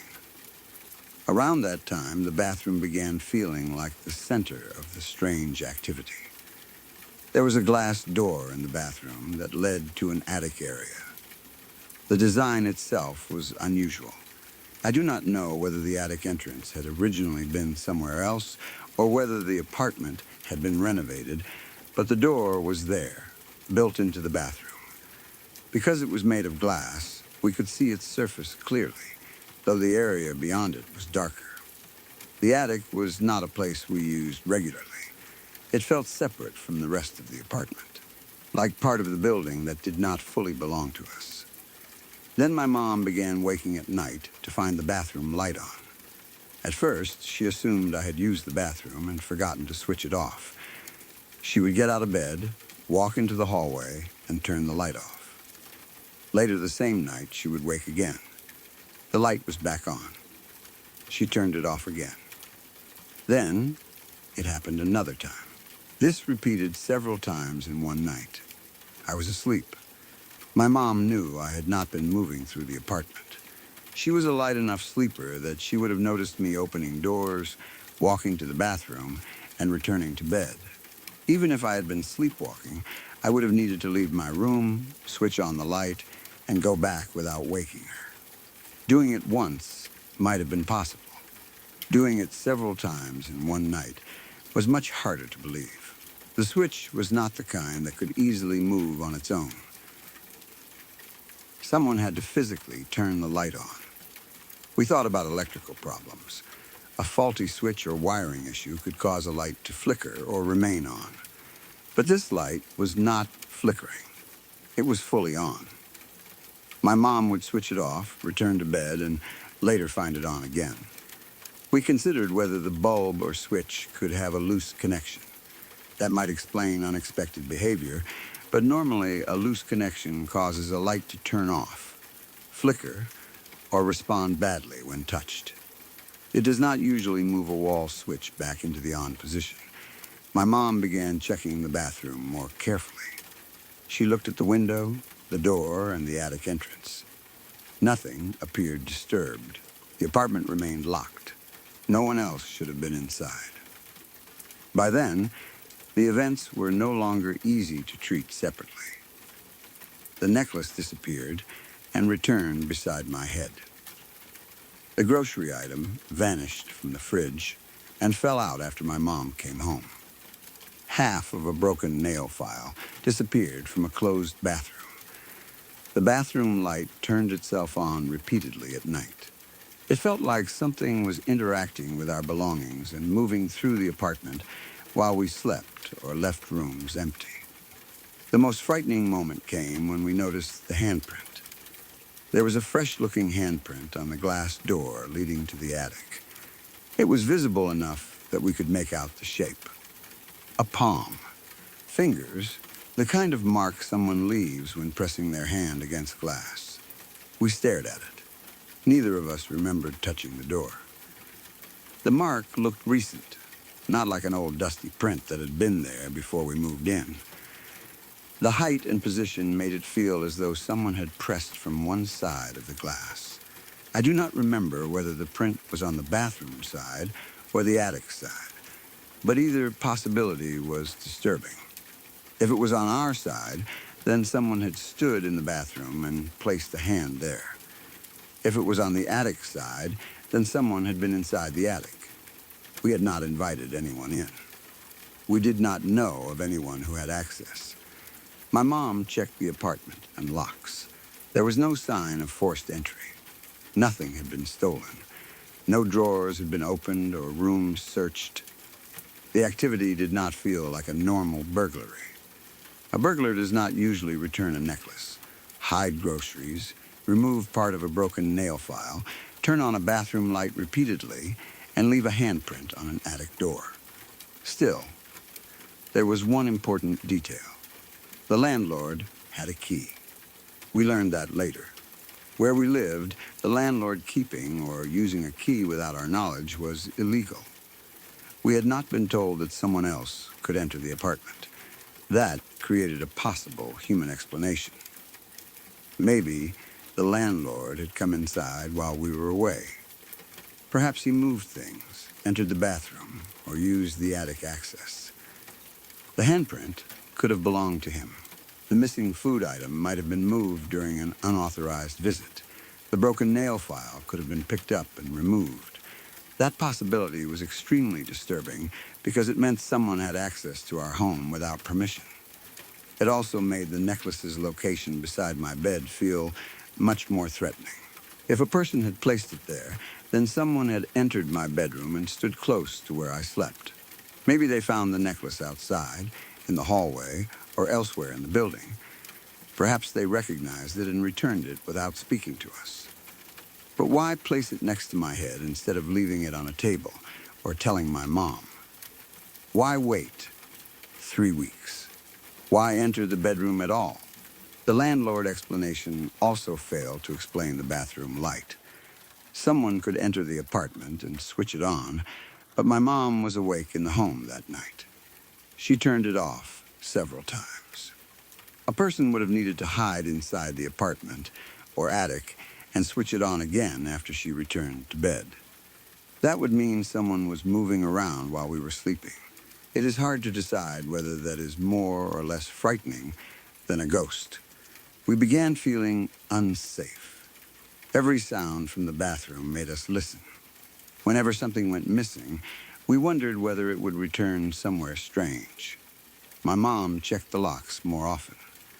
We looked at the attic door and tried to see whether anything had changed. The handprint remained the final warning. After noticing it, we decided to move out. We no longer wanted to stay and wait for something worse to happen. There was no point in proving whether the cause was paranormal or human. Both possibilities were dangerous in different ways. If a person had a key and entered without permission, we could not trust the apartment. If no person was responsible, then we had no way to stop whatever was happening. We packed our belongings and left. During the move, We searched for the missing half of the nail file again. The room was emptied. Furniture and boxes were removed. The places we had been unable to reach were finally visible. The glass piece was not there. That confirmed at least one object had disappeared in a way we could not explain. The old necklace came with us. The new one my mom ordered was still there too. I sometimes looked at both and thought about the weeks between losing one and finding it. The old necklace had traveled from somewhere outside the apartment, or somewhere hidden inside it, to the floor beside my bed. There was no dirt or damage that suggested it had been lying outside. It looked normal. Maybe it had been in the apartment all along. Maybe I overlooked it under the bed. But the place where it appeared was so visible. I would have noticed it. My mom would have noticed it while cleaning. It was not partly hidden. It lay next to my head. That detail has never stopped bothering me. After we moved, the strange events stopped. We did not continue losing objects in the same way. Lights did not turn on repeatedly at night. No new handprints appeared on doors. That suggests the problem was connected to the apartment. It did not follow us. Over the years, I have considered several possible explanations. The first is simple forgetfulness. Moving is stressful. People misplace things. The necklace could have become tangled in bedding or clothing and fallen later. My mom could have missed the grocery item in the fridge. The nail file could have broken into an area we failed to search properly. The bathroom light could have had faulty wiring. The handprint may have already been on the glass and only became visible because of steam, dust, or a change in lighting. This explanation does not require anything supernatural or criminal. Every event has its own ordinary cause. The problem is the pattern. Too many things happened in a short period. Objects vanished and reappeared. One disappeared permanently. The bathroom light behaved strangely. A fresh handprint appeared on a door leading to an attic no one should have been using. It did not feel random while we were living through it. It felt like a presence making itself more obvious. The second explanation is that the landlord entered.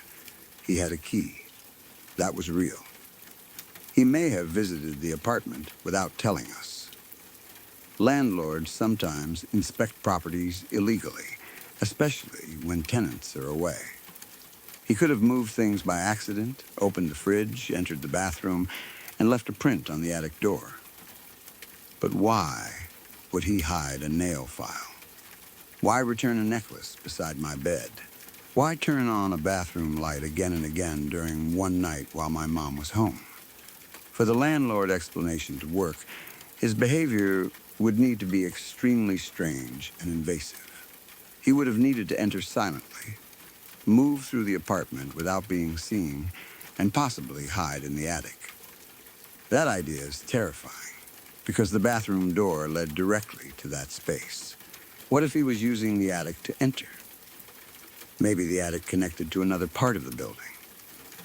Perhaps he could access it from outside our apartment and come through the glass door. If so, the handprint might have been evidence that someone stood on the other side. The missing nail file could have been kicked or carried into the attic. The bathroom light might have turned on because someone opened the door or moved through the room. This theory explains more than the idea of a simple spare key. But we never found proof of another access route. We did not hear anyone opening the attic door. There were no footprints, broken locks, or missing valuables.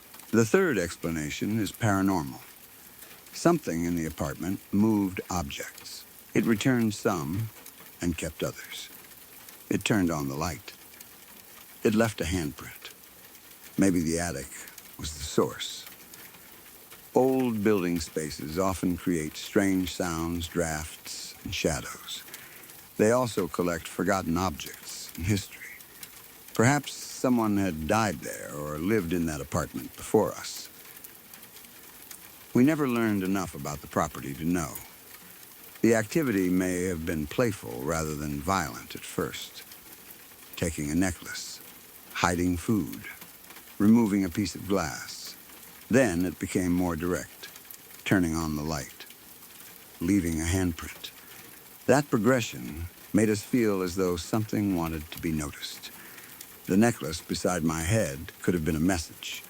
Maybe it was returning what belonged to me. Or maybe it wanted me to know it had been close while I slept. That is the thought I dislike most. The apartment may have contained nothing supernatural at all, but someone or something entered my personal space. The necklace was placed exactly where I would see it after waking. It was not hidden. It was presented. The handprint had the same feeling. It was left on glass where we could see it. By then, the activity no longer felt accidental. We had noticed the missing objects. We had noticed the light. Then we found the shape of a human hand. We never discovered who it belonged to. The landlord may have known more than he admitted. Perhaps another tenant had access to the attic. Maybe a previous resident still had a key. It is possible someone entered for reasons unrelated to us and moved things accidentally. But that still does not explain everything. Sometimes I wonder whether the old necklace was ever lost outside at all. What if it disappeared after I entered the apartment? Maybe I walked in wearing it, removed the scarf, and something took the necklace before I noticed. I assumed it fell along the route because that was the only logical explanation. If it came off inside, it should have been near the entrance. We searched there. What if someone picked it up immediately?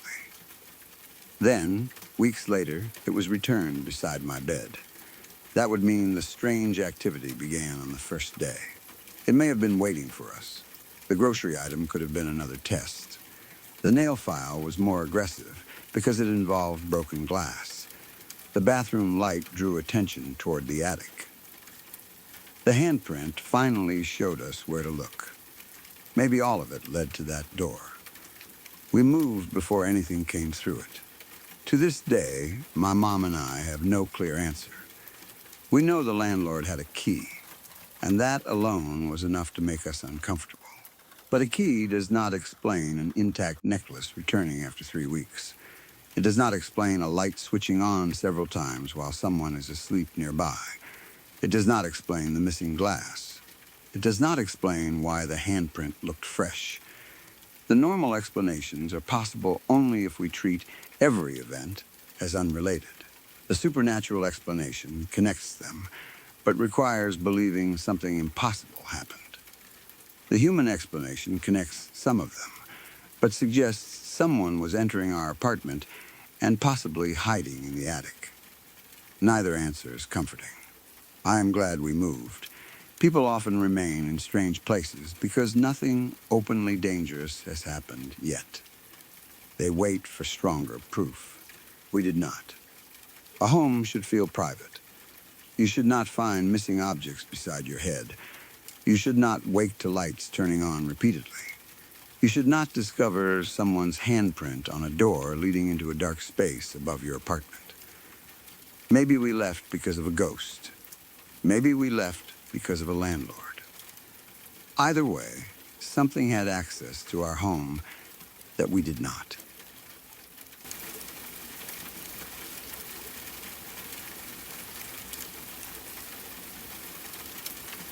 My grandparents used to live in a house in South Texas that was more than 100 years old. It was the kind of house that looked normal enough in daylight, but became unsettling after sunset. The walls creaked when the temperature changed. The floorboards complained under even the lightest footsteps, and the old doors never seemed to close quietly. My grandparents took good care of it, especially considering its age. They repaired what they could, repainted rooms, fixed leaks, and made sure the place remained comfortable for the family. The backyard was large, dry, and open, with patches of dirt where the grass struggled to grow in the Texas heat. Near the back of the property stood an old shed. That shed was the one part of the place my grandparents never managed to clean properly. It was packed with old tools, broken furniture, boxes, pieces of wood, rusted equipment, and things no one seemed able to identify anymore. Some of the junk may have belonged to people who lived in the house before my grandparents. Other items had probably been placed there by my grandfather over the years and forgotten. Whenever someone opened the door, the smell of dust, oil, old wood, and metal came pouring out. The inside was so crowded that there was barely enough space to walk. Long-handled tools leaned against the walls, boxes were piled on top of one another, and loose objects covered the floor. The shed had only one small window. It was a tiny screen window built into one side of the wall. The mesh was old and dark, and because the inside of the shed was poorly lit, it was almost impossible to see through it clearly. From outside, you could usually make out only shadows. That window was one of the main reasons all of us grandchildren hated the shed. During the day, it looked like a black square in the wall. At night, it looked like an opening into something much deeper than a small storage building. We all thought the shed was haunted. None of us had any real evidence. We were children, and the place simply looked frightening. Every time we walked past, we imagined something watching from behind the screen. The tools inside sometimes shifted or made noises when the wind moved the building, and any sound from that direction was enough to make us run. My grandfather knew exactly how afraid we were. He was an old prankster and enjoyed frightening people, especially the grandchildren. He was never cruel, but he loved getting a reaction. If he knew one of us was nervous about something, he would find a way to turn it into a joke. The shed became one of his favorite places to scare us. Sometimes he would go inside to search for a tool. If he noticed one of us walking nearby, he would suddenly shout from the window. Other times, he would press his face near the screen and scream, "Boo!" Because we could not see him clearly through the dark mesh, the sound always seemed to come from a shadow. Even when we knew it was probably him, we still jumped. He found that hilarious. We would scream, run toward the house, and hear him laughing behind us. After a while, we learned to expect it. If we saw the shed door open or knew Grandpa was working nearby, we tried to act brave. We would walk past while pretending not to notice the dark window. He usually waited until we were almost beyond it before yelling. The worst part was that he did not do it every time. Sometimes the shed remained completely quiet. That uncertainty made the pranks more effective. We never knew when his voice would suddenly come through the window. By the time I was 11, I thought I had become too old to be frightened by it. I still did not like the shed, but I no longer ran every time I heard a sound. I knew my grandfather's tricks. If a voice came from the window, I assumed it was him. One day I was outside near the back of the house. I do not remember exactly what I was doing. I may have been crossing the yard, playing, or going inside to get something. It was daytime, and nothing about the afternoon felt unusual. As I walked near the shed, I heard my grandfather's voice. It came through the small screen window. He called to me. At first, I thought he was preparing another prank. Then he told me to come inside the shed. "Come into the shed," he said. I heard him laugh afterward. The voice sounded exactly like my grandfather. There was nothing faint or unclear about it. I recognized his tone, the way he spoke, and the laugh he always used after trying to scare one of us. I stopped walking and looked at the window. The inside was dark as usual. I could not see a face through the screen. There may have been a shadow near it, but with all the junk inside, it was difficult to tell. I did not feel immediately afraid. Instead, I felt annoyed. I thought Grandpa was trying the same trick again, and I wanted to show him that it would not work this time. "Grandpa, you can't scare me," I called back. I expected him to laugh again or make another noise. I do not remember hearing a response. The shed door may have appeared closed, but I did not think much about it. My grandfather sometimes used locks or latches. and from where I stood. I may not have been able to see clearly whether the door was fully secured. I decided not to go inside. Maybe part of me still disliked the idea of entering that dark, crowded place. Even if Grandpa was waiting there, the shed smelled bad and was full of sharp tools and old junk. Instead, I continued toward the house. I walked inside through the kitchen. Everything felt normal. The kitchen was bright, familiar, and safe compared with the yard. I passed through it and went into the living room. My grandfather was sitting inside. For 1 second, my mind refused to understand what I was seeing. He was not dirty from working in the shed. He was not walking in from another door. He had clearly been inside the house. I stared at him. He looked back at me, probably confused by my expression. My whole body went cold. The voice at the shed had sounded exactly like him. Only moments earlier, someone had called me from the window and told me to come inside. There was no way my grandfather could have spoken to me from the shed, run across the yard, entered the house, passed through another door, and settled into the living room before I arrived. I had walked almost directly inside. He would have needed to move past me. I began to panic. I asked him how he had gotten inside so fast. He did not understand what I meant. I told him that he had just called me from the shed. My grandfather denied it. At first, I thought he might be continuing the prank. He sometimes acted innocent after scaring us, pretending he had no idea what happened. But his confusion looked real. He said he had been inside. Other family members confirmed it. That was when I completely lost control. I began speaking too quickly, trying to explain what I had heard. I told them Grandpa's voice came through the screen window. I repeated the exact words. Come into the shed. I told them about the laugh. The adults looked at one another. Some assumed I had heard something else. Maybe a neighbor had shouted nearby, or another relative had tried to scare me. I knew what my grandfather sounded like. This was his voice. Not a voice that was slightly similar, not an unclear sound that I had misunderstood. It was him. The family decided to investigate. Several people came outside with me. I was glad they did because I did not want to walk near the shed alone again. The yard looked exactly as it had before. No one stood near the building. The little screen window showed only darkness and shapes. We approached the door. It was locked from the outside. The lock had not been opened or moved. That meant no one should have been inside. My grandfather unlocked it, and some of the adults went in. They searched as much of the shed as possible. This was not easy because it was filled with junk, but they looked behind boxes, tools, furniture, and the larger objects where a person might hide. No one was there. There was no second door. There was no opening large enough for someone to crawl through unnoticed.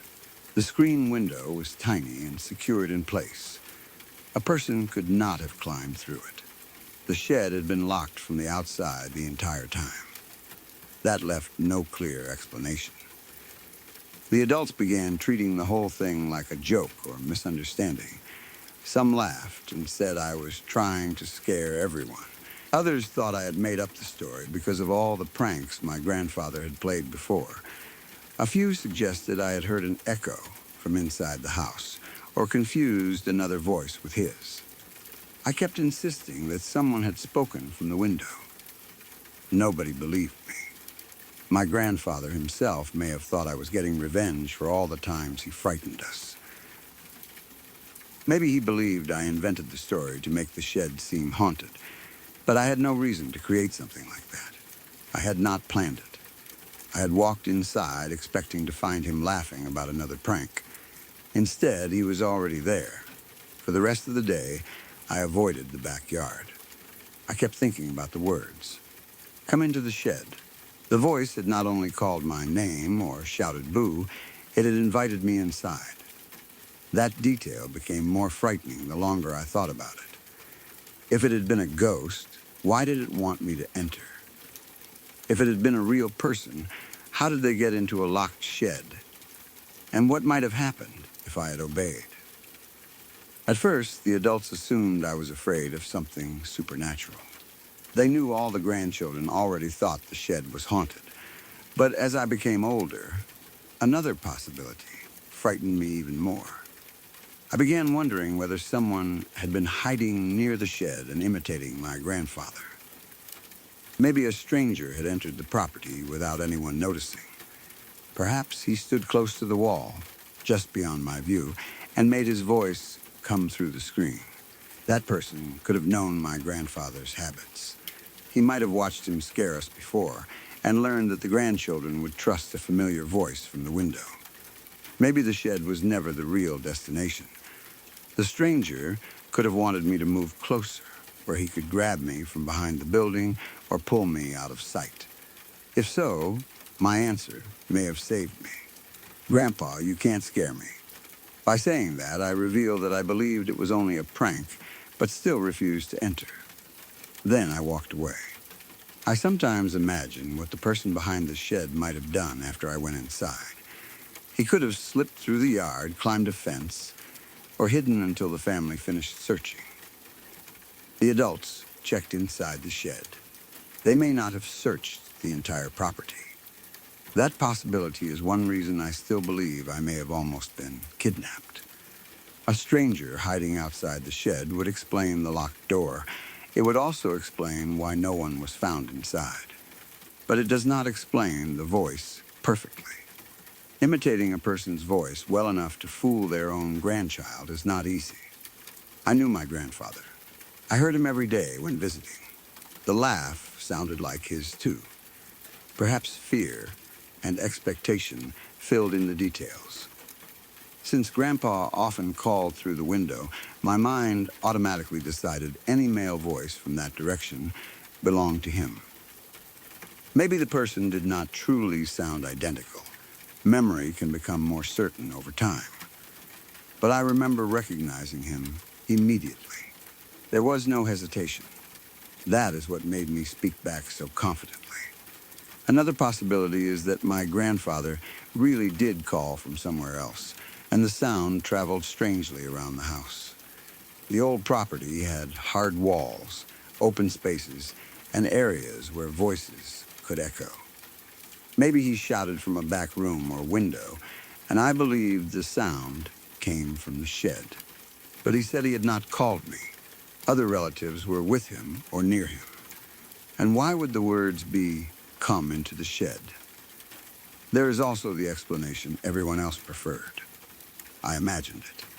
The shed had frightened me for years. My grandfather repeatedly used it to scare us. Perhaps I walked past expecting to hear him, and my mind created the voice from ordinary sounds. Children can hear words inside wind, machinery, birds, or distant conversations. Once the brain expects a sentence, random noise can begin to sound like it. That is possible. The problem is how vivid the memory remains. I heard his voice. I heard the laugh. I answered. This was not a half-formed sound, I understood, only later. I had a complete conversation, even if I was the only person who replied. For years afterward, I refused to go near the shed alone. If my grandparents asked someone to bring in a tool or carry something outside, I made sure another person came with me. I stopped looking through the screen window. Even when I knew the shed was empty, I had the uncomfortable feeling that someone might be standing inside the darkness, waiting to speak. My grandfather eventually stopped using the shed to scare us as often. Maybe he realized the experience had affected me more seriously than his old pranks. He may not have believed the strange voice was real, but he could see that I was no longer pretending to be frightened for fun.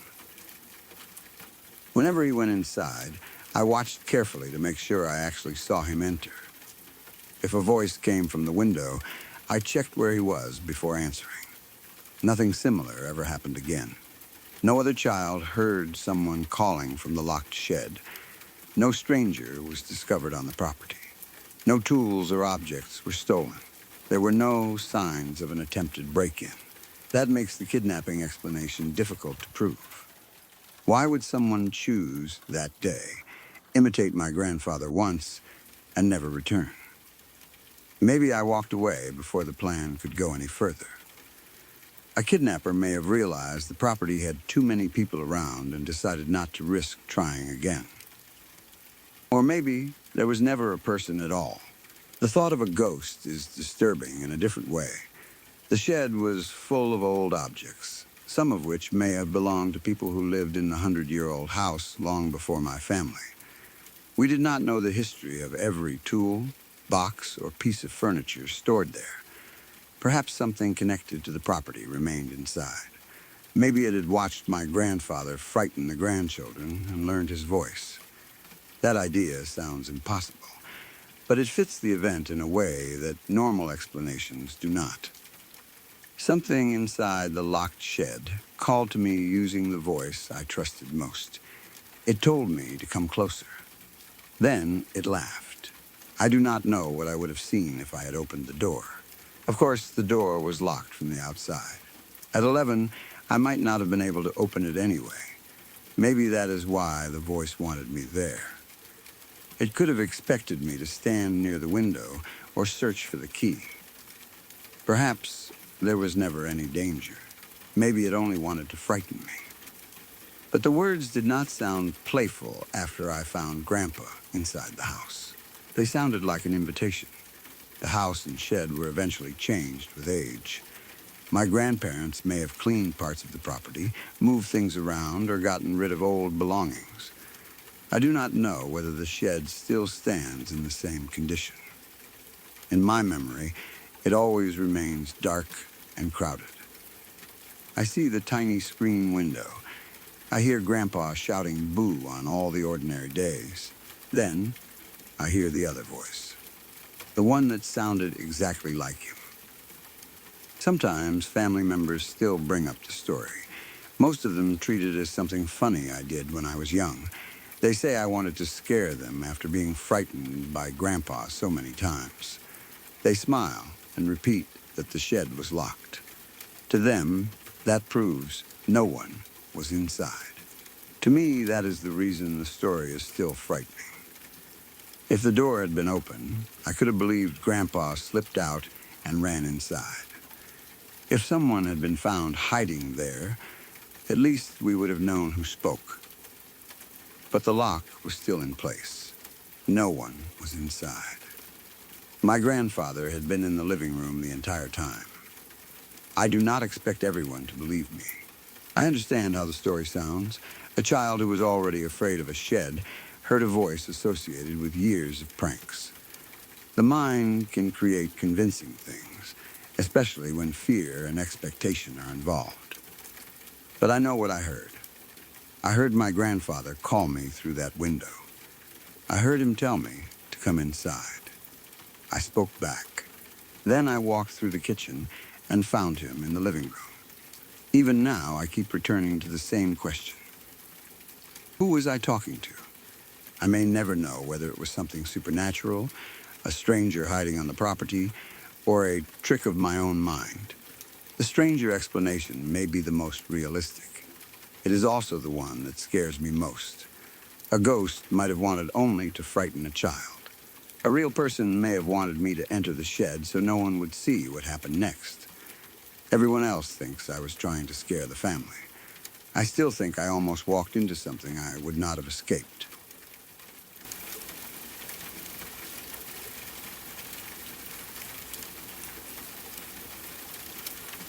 This happened when I was living in a shared flat. And even now, I do not know whether what followed was caused by a person, something supernatural, or a series of strange events that only seemed connected. At the time, I tried to explain everything logically. I did not want to become the kind of person who panicked over noises, open doors, or things that might have simple causes. But by the end of that week, I no longer cared what the explanation was. I only knew I did not feel safe there, and I never stayed another night. The first strange moment happened while I was walking home. I was already close to the flat when I noticed a man farther behind me on the path. He was walking in the same direction I was, but he was too far away for me to see his face or any clear details. I could only tell that he was an adult man moving at a normal pace. At first, I did not think anything of it. People walk in the same direction all the time, especially near homes and apartment buildings. There was no reason to assume he was following me. He was not running, calling out, or trying to catch up. Still, one detail felt slightly unusual. There was almost nothing else down that path. The route mainly led toward the building where my flat was located. It was not a busy street with several shops, side roads, or public buildings. Someone walking that way was probably going to the same area. I looked back only once or twice. The man remained far enough behind that I could not tell whether he was watching me. He may not even have noticed me. I reached the flat, went inside, and closed the door. Because he had been so far away, I did not wait near a window to see where he went. I did not check whether he entered the building or turned somewhere else. At the time, he seemed unimportant. Later, I wished I had paid more attention. That night, I locked my bedroom door before going to sleep. I always locked it. The room had a simple lock that used a single key, and I kept that key inside with me. No one else should have been able to enter while I was sleeping unless they forced the lock. Living with flatmates means sharing kitchens, bathrooms, hallways, and common areas with other people. Even when you trust the people around you, having a lock on your bedroom gives you privacy. My room was the one space that belonged only to me. I went to bed expecting a normal night. At exactly 3 a.m, I woke suddenly. There was a loud sound in the room. My first impression was that someone had picked up one of my pillows and thrown it across the floor. It was not simply a soft movement beside the bed. The sound had weight and direction. Something seemed to strike another part of the room before landing. I sat up quickly and tried to understand what had happened. The room was dark, and for a few seconds, I could see only the shapes of furniture. I listened for movement near the door or footsteps outside. There was nothing. I switched on a light and checked the room. Nothing appeared obviously wrong. The door was still locked. The key was where I had left it. No one was under the bed, inside the closet, or standing in a corner. One of the pillows may have been on the floor, but because I had been sleeping, I could not be completely certain where it had been before I woke. I could have pushed it away while turning in my sleep. People move objects without realizing it at night. A pillow can slide from a bed and make a surprisingly loud sound when it lands. That was the explanation I accepted.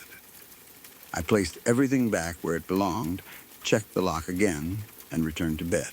The next night, it happened again. I woke at 3 a.m. to the same kind of sound. It again seemed like a pillow had been thrown across the room. This time, I became more alert immediately. I sat up and looked around, expecting to catch something moving. The room was empty. The door remained locked. I checked the time. 3 o'clock. I began feeling uncomfortable, but I still told myself it was a coincidence. Perhaps my body naturally woke around that time. Maybe a noise from the building happened every night at 3 and caused me to move suddenly in my sleep. The mind can also create a quick explanation when someone wakes from a dream. If I heard a knock from another flat, I might have believed it came from a pillow hitting the wall. I did not remember dreaming, but that did not mean I had been fully awake when I heard the sound. On the third night, I locked the room more carefully. I looked around before bed and made a mental note of where everything was. I placed the pillows properly and kept the floor clear. I wanted to know whether anything truly moved. At 3 a.m, I woke again. The sound came from somewhere across the room. My heart started beating hard before I even opened my eyes completely. I turned on the light and checked. I still could not prove what had happened. A pillow or soft item seemed out of place, but I could not say with complete confidence that I had not moved it myself. I was asleep before every incident, and no matter how carefully I arranged the room, I could have disturbed things during the night. The event repeated for 6 consecutive nights. Every night, I woke at exactly 3. Every time, I had the same powerful impression that a pillow had been thrown across the room. I never saw it moving. I never caught anyone inside. I never found the door unlocked. That made the experience difficult to explain to other people. If I said someone was entering my room, they would ask how. If I said an object was moving by itself, they would ask whether I had actually watched it happen. I had not. I only woke to the sound. By the 4th and 5th nights, I began dreading 3 in the morning. I would lie in bed, wondering whether I should stay awake and watch the room. I tried to keep my eyes open, but eventually exhaustion took over. Then, the sound would wake me. I considered setting up a camera, but I did not have a proper one ready, and at the time, I still believed the explanation would turn out to be something ordinary. Perhaps a flatmate left for work at 3 and shut a door loudly. Maybe pipes inside the walls made a sudden knocking sound. A boiler or heating system could switch on at the same time every night. The building might have had a scheduled machine or pump that created vibration. Those explanations made more sense than a person entering a locked bedroom only to throw a pillow. Still, the sound seemed to come from inside the room. I began checking the lock multiple times before sleep. I pulled the door after turning the key to make sure it was secure. I kept the key near me. Sometimes I placed a small object by the door so I would know if it opened. Nothing showed signs of movement. The door stayed locked every morning. After the 6th night, the strange waking stopped. The next night, I slept through 3 in the morning. Then another night passed without anything happening. A full week went by. The silence made me feel better. I began believing I had experienced a temporary sleep problem caused by stress. Once I stopped expecting the sound, it disappeared. I tried to forget the man on the path. I tried to forget the 6 nights. Nothing else happened for several days, and the flat returned to normal. Then I came home one day and found the front door open. I stopped before entering. The main door should not have been left wide open. Someone might forget to lock it, but leaving it open was different. Anyone passing could enter the building, or flat. I listened from outside. I did not hear voices or movement. Part of me wondered whether someone had broken in. I entered carefully and called out to see whether any of my flatmates were home. One of them answered. I asked why the front door had been left open. They said they had locked it after coming inside. Then they added that maybe it had not closed fully. Sometimes a door catches against the frame and looks shut, even when the latch does not engage. A small push, air movement, or vibration can make it swing open later. That explanation was possible. Old doors can be unreliable. I tried not to overreact. Nothing appeared stolen from the common areas. My flatmate seemed calm, and there was no sign of an intruder. I shrugged it off and walked toward my bedroom. My door was closed. I unlocked it using the key and pushed it open. Everything inside had changed. All of my furniture had been rotated 180 degrees. The room looked like a reversed version of itself. Large pieces that should have faced one direction now faced the opposite way. Items that had been arranged along the walls were turned around. The bed, desk, chairs, or other furniture had been shifted in a deliberate way. This was not the result of someone searching through drawers quickly. Someone had taken time to rearrange the whole room.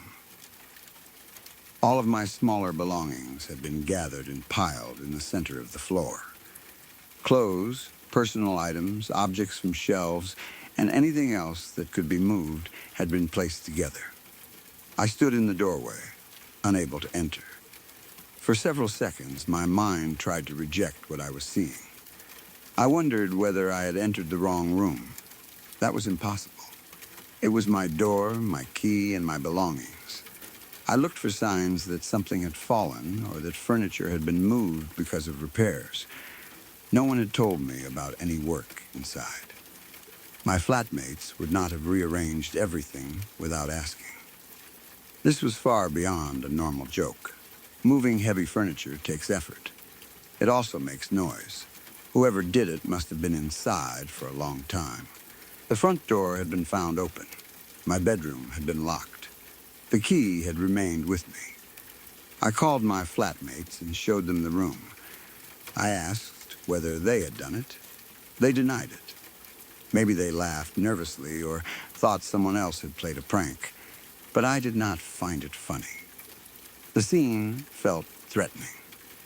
Someone had entered the one place I believed was secure. They had touched everything. They had changed the direction of the furniture as if they wanted me to know they had complete control over the space. Then they had piled my belongings in the middle like a warning. I checked the lock for damage. I do not remember seeing obvious signs that it had been forced. The door had opened normally with my key. A skilled person might have picked the lock. A flatmate could have copied the key. Someone might have removed or bypassed part of the door. But none of those ideas made me feel safer. I thought again about the man I saw walking behind me before the 6 nights began. Had he followed me to the building? Had he watched which flat I entered? Maybe he had found a way inside. Perhaps the noises at 3 in the morning were not dreams. What if someone had been entering my room while I slept? The thought made me feel sick. The door had always been locked, but a lock only protects you if no one else can open it. If the man had copied a key, learned how to pick the lock, or found another entrance, he could have stood inside the room while I was unconscious. The sound of the pillow may have been deliberate. Maybe he threw it to see whether I would wake. Perhaps he had been testing how deeply I slept. Each night, at exactly 3, he could have entered, made a noise, and watched my reaction. That explanation was horrifying, because it meant the strange nights were not random. They might have been preparation. When the activity stopped for a week, maybe he was waiting until I relaxed. Then he returned while I was away and rearranged the room. I searched for another way inside. I checked windows, walls, and any possible access point. I tried to determine whether someone could have climbed in from outside. Depending on the height and structure of the building, a window may have been reachable from a ledge, drain pipe, balcony, or nearby roof. Nothing obvious explained it. Even if someone entered through a window, moving all the furniture without being heard by flatmates seemed difficult. Maybe the flatmates were involved. That possibility crossed my mind, even though I had no proof. A group of people could have moved everything faster and kept the truth from me. They may have thought it was a joke. But why create such an unsettling scene? Why leave the front door open? Why deny it after seeing how frightened I was? It did not feel like a harmless prank between friends. It felt like someone wanted me to leave. Another possible explanation was that the furniture had not been turned exactly 180 degrees. Fear may have made the change seem more complete than it was. But the room was clearly rearranged.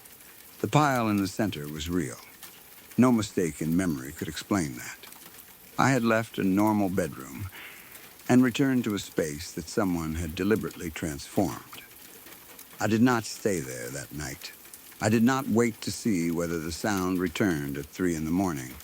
I packed whatever I needed and left.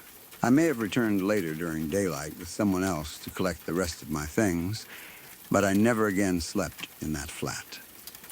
People sometimes say I should have contacted the police immediately. Perhaps I should have.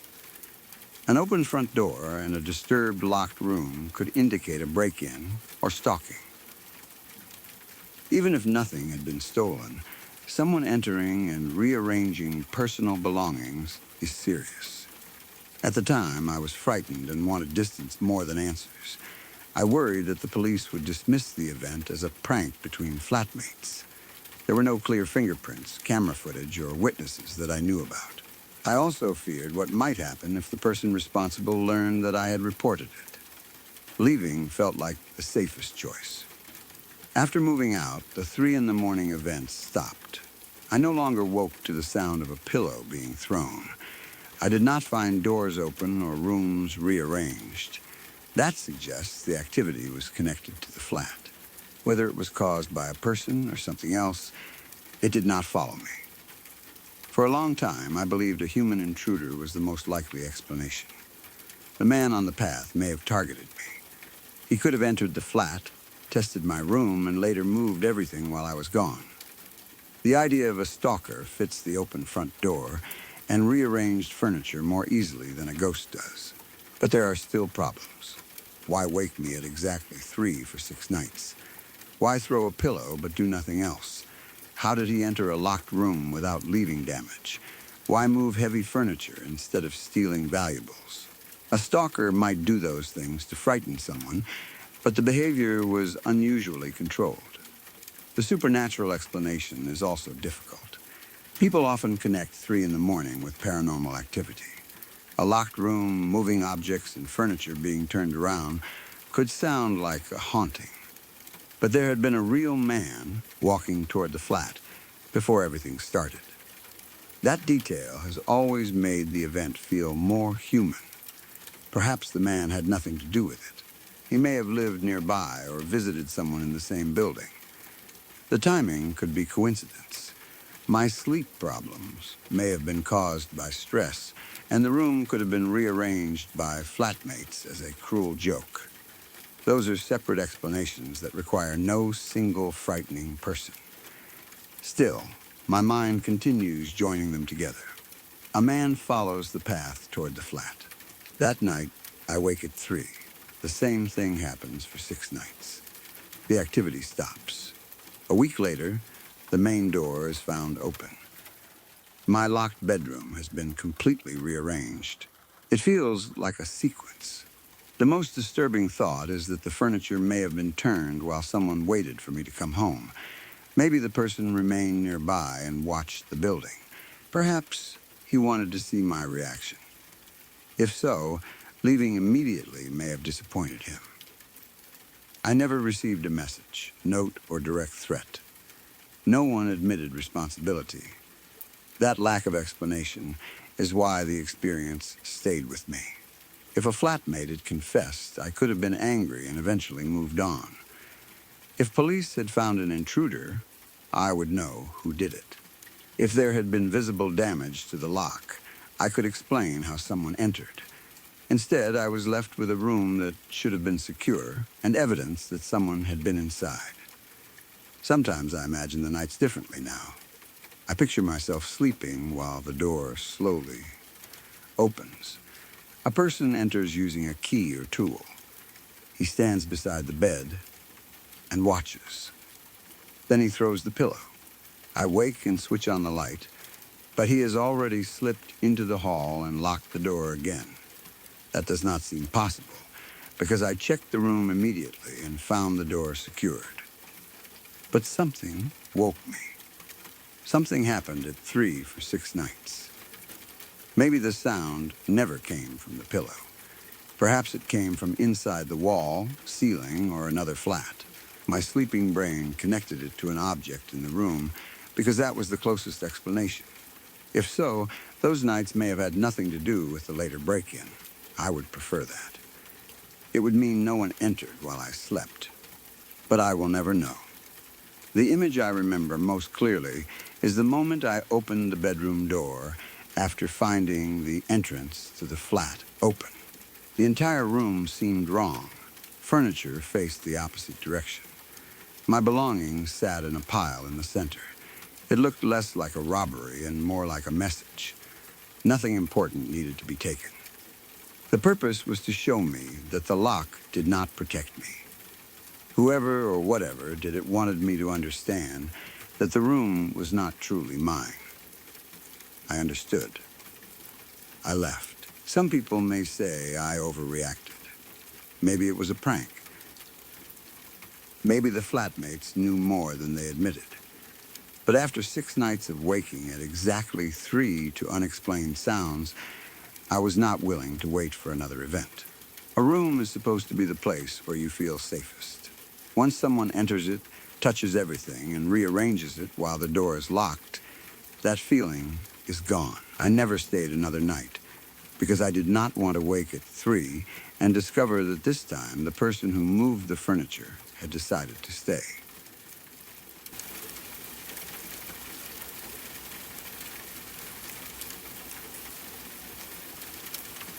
If you've stayed with me this far, then these stories didn't simply pass the time.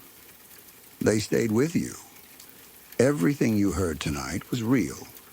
Real people. Real moments.